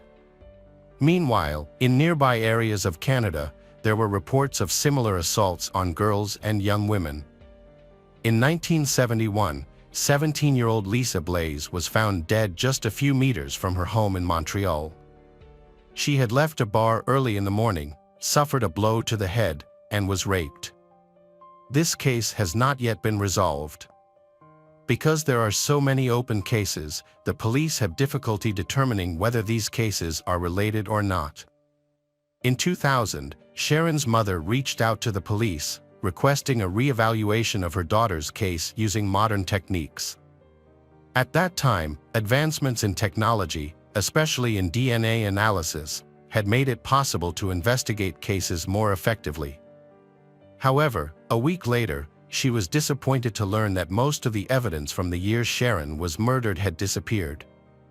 The few surviving items from 1995 included Sharon's clothing and belongings possibly linked to a suspect. Forensic scientists tested a shirt belonging to a man but found that the DNA did not match Sharon. Although no matches were identified in the database, the DNA sample was preserved for future comparisons with any suspects that might emerge later on. In June 2004, the police received a tip about a garage where Sharon might have been held by her killer. When detectives investigated, they found no new evidence. They collected 3 DNA samples from the site, but none matched Sharon's DNA or the materials found on her clothing. Ultimately, this lead turned out to be false. In 2012, a $10,000 reward was offered to anyone with information leading to the arrest of the killer of Sharon. This announcement suggested that the police might have new leads in the case and were seeking help from the public. They established a special hotline to make it easier for people to share information, and the investigation has been reopened. However, like previous efforts, this initiative did not result in any breakthroughs. Detectives revisited the case involving Cheryl's attack in hopes of identifying the perpetrator. They arranged for Cheryl to undergo hypnosis. During the session, she was shown photos of various men, including serial killer William Patrick Fife. She said her attacker looked very similar to William, a Canadian serial killer who was convicted of murdering 5 women in Montreal. He claimed to have had 9 victims, but authorities could only confirm 5. Detectives had long suspected his involvement in the girls' murders and tried to link him to these cases. However, he denied any guilt and claimed he only started killing in 1979. It's important to highlight that Sharon was murdered in 1975. Regrettably, no evidence was found that connected him to the case of Sharon's. Later on, investigators later looked potential connections between the girls' murders and other dangerous criminals in Canada. One suspect was Mike French, a member of the Montreal biker gang Satan. He lived close to Sharon when she was killed in 1975 but moved away with his parents 2 years later. Those who knew him described him as aggressive and cruel, suggesting he could have been responsible for the girls' deaths. Some witnesses reported hearing Mike boast about his involvement in violent acts, but once again, the police faced challenges. Mike was killed in a gang conflict in November, taking with him any potential information about his connection to the murders. His murder also remains unsolved. Ultimately, all these leads were mere speculation. The Sharon family was outraged by the police's lack of professionalism. They committed to fighting for justice until the end, determined to find and hold the criminal accountable. Sharon's mother felt that this fight was not just for her daughter, but also for other parents mourning the loss of their children. In 2015, Sharon's mother was featured on television with 9 other families, accused the police of being unable to handle the case. A new development in the case occurred in June 2022 when a match was found in a DNA database through genetic genealogy. A DNA sample from a man's shirt discovered at the scene of Sharon's murder was matched to Franklin Maywood Romine, who had died in 1982. His body was exhumed for analysis, and DNA confirmation was obtained on May 2, 2023. Franklin resembled the suspect described by witnesses. He lived nearby where the attack occurred, and his car matched the tire tracks found near Sharon's body. He also had a troubled criminal history, including convictions for assault and rape. This evidence was crucial in resolving Sharon's murder case. Although no one could be charged or tried, investigators were able to bring closure to the case. The tragic murder of Sharon Pryor, a 16-year-old schoolgirl, has been solved, thanks to advancements in DNA testing and the determined efforts of her family. Welcome back, mystery lovers. Today's case is going to keep you on the edge of your seat. The case of affair Elodie Kulik. At around midnight on January 11, 2002, the French Rescue Service received a heartbreaking call. A woman, her voice panicked, screamed that she had been kidnapped. Other voices could be heard in the background before the noise increased, and the attackers took over the phone, cutting off the call forever. The call left the rescue service extremely worried, but the operators were unable to gather any useful information. Attempts to call the number back were unsuccessful as it was either out of coverage or switched off. The situation led to an investigation into one of the most unusual crimes the police had ever encountered. They had no information, not even the name of the caller. The only option was to investigate the mobile phone number, but at the time, the technology could not accurately track the caller's location, so the technology was of no help. In the early morning hours of January 11, 2002, at around 7 a.m., a random driver in the rural area of Picardy made a disturbing discovery. He noticed a car that appeared to have been abandoned in a ditch, with damage to the vehicle and the passenger door open. Concerned that the car had been stolen and abandoned, he called the police. When asked if anyone else was nearby, he replied that there was no one around. After making the call, he continued on his way. Since it was a remote area, it took some time for the police to arrive, and they arrived at the scene around 8 a.m. A Peugeot 106 was found upside down in a ditch, which seemed unusual as there was a clear and safe stretch of highway nearby, making it unlikely that it had ended up there by accident.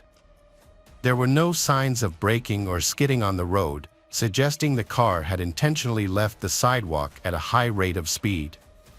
The keys were still in the ignition, but there was no sign of the driver or any passengers. Police used the license plate to identify the owner. Affair Elodie Kulik, a 24-year-old bank employee who lived nearby. While investigating the abandoned car, her bag was discovered inside, raising concerns for police. The bag contained her money, cards, and keys, but she had disappeared without a trace. Police went to the bank where the affair worked. Bank employees told them she had not shown up for work that day. They then contacted the local hospital, but there were no reports of any victims matching Affair's description. That morning, Affair's father contacted the police to report her absence. He explained that he had tried calling her cell phone, but she did not answer and did not make contact, which was very unusual for her. Normally, if she had any problems, she would always notify her family if she would be late or unable to come home. However, this time, she did not respond and it appeared that she had disappeared. Police began searching the area where her car was found and decided to release a photo to raise public awareness of her disappearance. On the morning of Saturday, January 12, 2002, a worker from a nearby farm went to a landfill 12 kilometers from the station. In the distance, he saw what he initially thought was a tree trunk. However, as he got closer, he was horrified to discover the disfigured body of a woman. He quickly called the police to report his horrific discovery. When the officers arrived at the scene, they were confronted with a horrifying sight: the partially burned and disfigured body of a young woman, showing clear signs of a violent death. Tests are needed to confirm the identity of the body. The body was discovered nearly 6 kilometers away from where her car was found the previous day, which was unusual. Police noted that this area is not frequented by many visitors. It is isolated and not a tourist destination. This suggests that the suspect is likely a local resident. The crime scene was secured and thoroughly searched for evidence. The gendarme discovered a fresh cigarette, but that may have been discarded by the potential killer. Additionally, a condom containing male fluid was located next to the body. Police focused on finding tire tread marks from any vehicle that might have brought the affair to this location, but they were unsuccessful in locating any. All collected evidence was sent to forensic scientists for analysis. On January 12, the police contacted Affair's parents to inform them of the sad news. When the family learned of the incident, the parents were devastated by their daughter's death. Overwhelmed with grief, the mother attempted to end her life. She survived but fell into a coma, remaining in that state for years until her death in 2011. The desperate father was determined to find his daughter's killer. Affair was a highly intelligent and educated young woman. She studied law in northern France and later returned to her hometown of Péronne. At just 23, she was offered a position at a bank, where she excelled and quickly became the youngest director in the bank's history. She took great pride in her career accomplishments. In addition to her career success, Affair was also very beautiful, with blonde hair and blue eyes. The forensic examination of Affair's car determined that it was traveling at a low speed.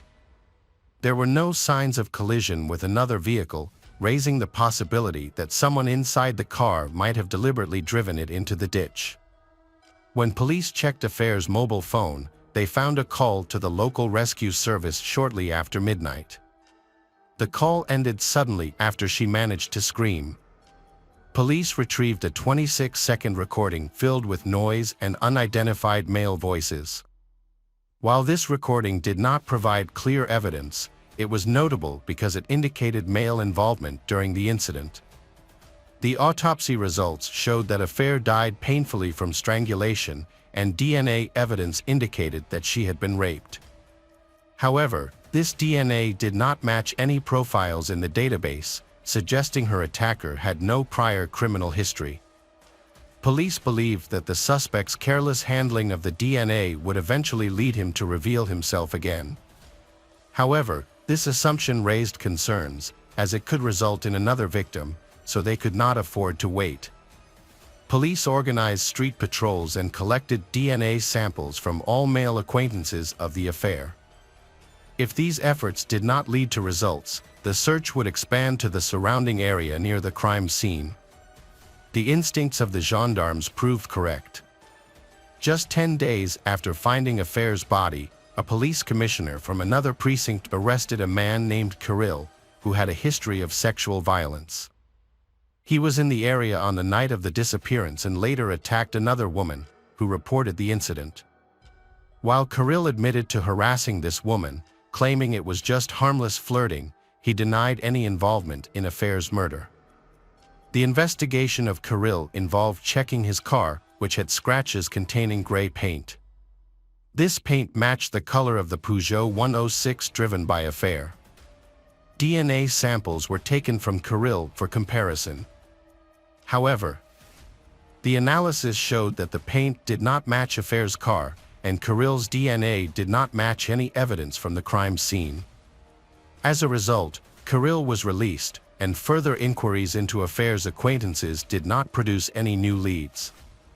The case has no prime suspect and no new leads. It seems the investigation has reached a dead end.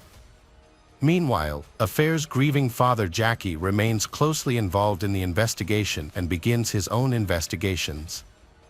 In order to quickly find the culprit, he ensures that the case is widely reported in the media, hoping that this will lead to new leads.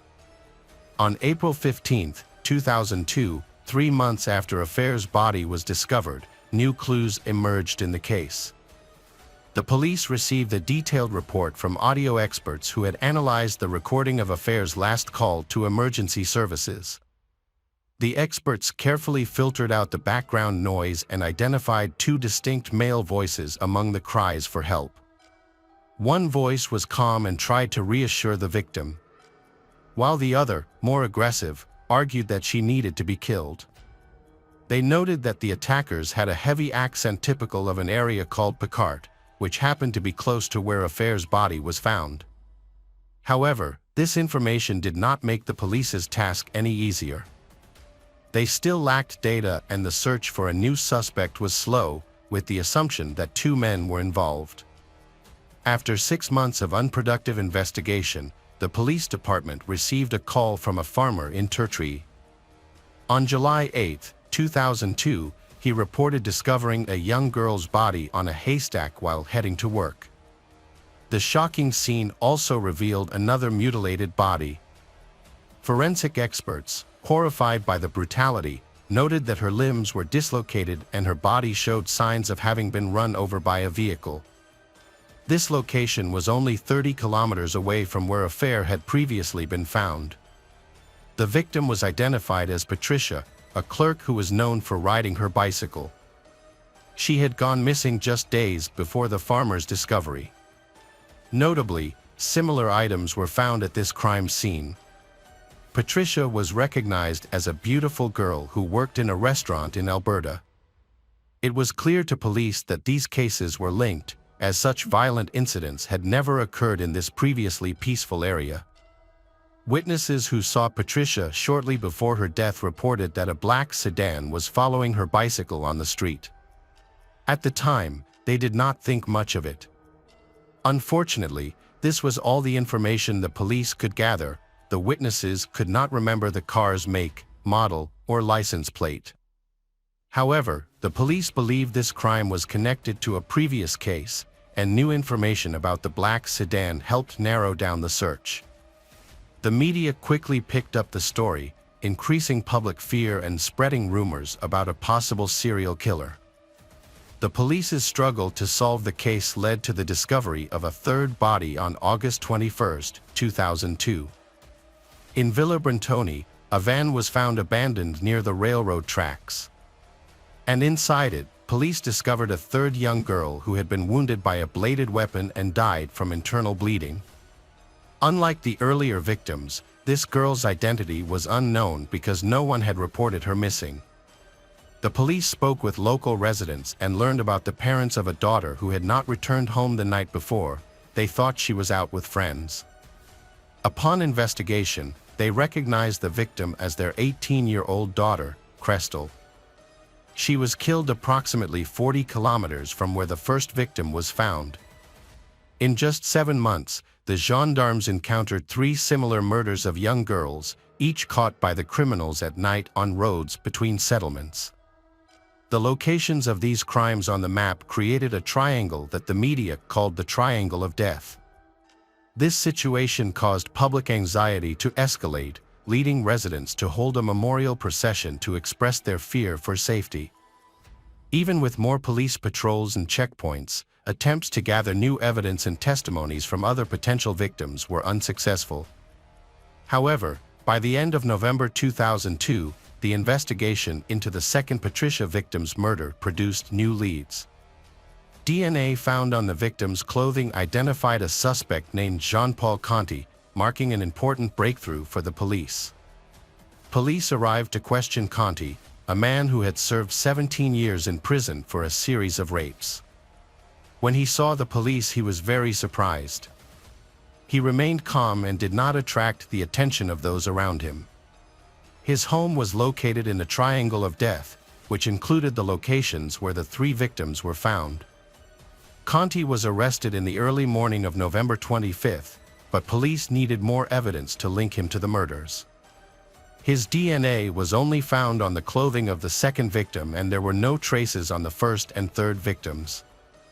The investigation later determined that he was only involved in the murders of the second and third victims, resulting in a life sentence.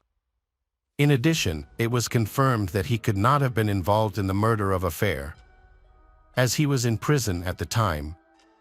This indicates that the cases of Affair and the other victims are unrelated, revealing that there are at least 2 killers operating in the area, targeting young girls. The investigation resumed with meticulous efforts to identify all mobile devices that may have been in the vicinity where the body and a gray Peugeot 106 were discovered. A total of 14,000 signals were recorded and needed analysis. Specialists undertook a massive task that included reviewing over 600 sent messages, listening to more than 10,000 conversations, collecting 5,500 DNA samples from found mobile phones, and conducting thousands of interviews. Police examined over 500 theories related to the crime, but none provided any leads. The department received numerous anonymous letters identifying various individuals as potential killers. Police followed up on these leads, which consumed a lot of resources, but ultimately did not advance the case. After a lengthy period, police offered a reward of €60,000 for information leading to the capture of the real criminal. However, this also failed to yield results, leaving the police at a standstill. 9 years after Affair's body was discovered, a new police officer joined the investigation. He was a young specialist with a fresh perspective and new skills. He suggested a method that focuses on analyzing the DNA found at the crime scene to search for close relatives of the DNA's owner, rather than just the owner themselves. This innovative technique was used for the first time in France in this case and proved to be a significant breakthrough in the investigation. Progress was made in November 2011 when police identified a relative of the killer. Evidence strongly suggested that the killer was part of the Wired family. It was believed that the elderly man was not involved, meaning that the perpetrator was likely his son. The Wired family had lived in the area for nearly 50 years and their son, Gregory Wired, was a 23-year-old plumber at the time of the murder. To protect the information, police kept his identity a secret for several weeks. However, they were disappointed to discover that Gregory Wired had died in a traffic accident shortly after the Affair murder in November 2003, which was officially ruled a fatal accident.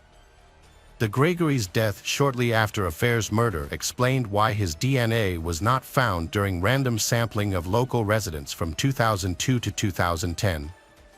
His profile closely matched the description of the criminal. Gregory, known to his friends as a motorsport racing enthusiast, was cheerful but had a violent streak. He abused alcohol and often lost control when intoxicated, making him prone to aggression. To conduct a DNA examination of the suspect, authorities decided to exhume his body from the cemetery for testing. The results revealed a complete match, identifying one of the killers. The next step for the gendarmerie was to find the owner of the second voice from Affair's last call recording. They began by investigating Gregory's immediate circle. The police aimed not only to piece together the events, but also to ensure that no further threats existed for other young women. While only traces of Gregory were found on the condom at the crime scene, another male voice was clearly captured on the recording. Police then investigated Willie Bardon, a former plumber and bartender who was a close friend of Gregory's. They had many interests in common, and a recording confirmed that it was his voice. Willie lived nearby, and police knew of his past allegations of violence against women, although those incidents did not result in legal action. Witnesses reported that he had chased them in his car. Despite his troubled past, he had no criminal record, which meant that his DNA was not in the police database. He vehemently denied any involvement in the crime and claimed that the police were mistaken. Ultimately, his DNA was not found at the crime scene. In late March 2013, Gregory's ex-girlfriend assisted police in identifying the voices of Gregory and Willie by listening to a recorded phone call. Willie, who had a recognizable accent, was recognized by people who knew him. Despite this evidence, Willie denied any involvement in Affair's death, maintaining his innocence. Some described him as a kind man, a caring husband and father, while others painted a different picture, noting his impulsive behavior extramarital affairs, alcohol abuse, and repeated advances toward women. Nevertheless, the case against him went to court. The prosecution's case rested largely on the identification of Gregory's girlfriend's voice and several others. Despite the lack of substantial evidence, the court ruled in favor of the prosecution. In 2019, 45-year-old Willie Bardon was convicted of gang rape, kidnapping, and murder and sentenced to 30 years in prison. While in custody, he attempted to end his life to prove his innocence. His lawyers quickly filed an appeal, and which was accepted. They argued that the voice on the crucial recording belonged to someone else. Experts analyzed the recording but could not confirm whether it was actually his voice, as it was unclear and discontinuous. This uncertainty raised doubts about the evidence against him. As a result, his conviction was appealed and Willie was acquitted due to insufficient evidence. He was released from prison on September 25, 2020. The story continues. A new trial began, and on July 1, 2021, Willie was convicted again and sentenced to 30 years in prison. His attorney appealed the decision, but the appeal was rejected. The defense team expressed their commitment to doing everything possible to free this innocent man, but he remains in custody.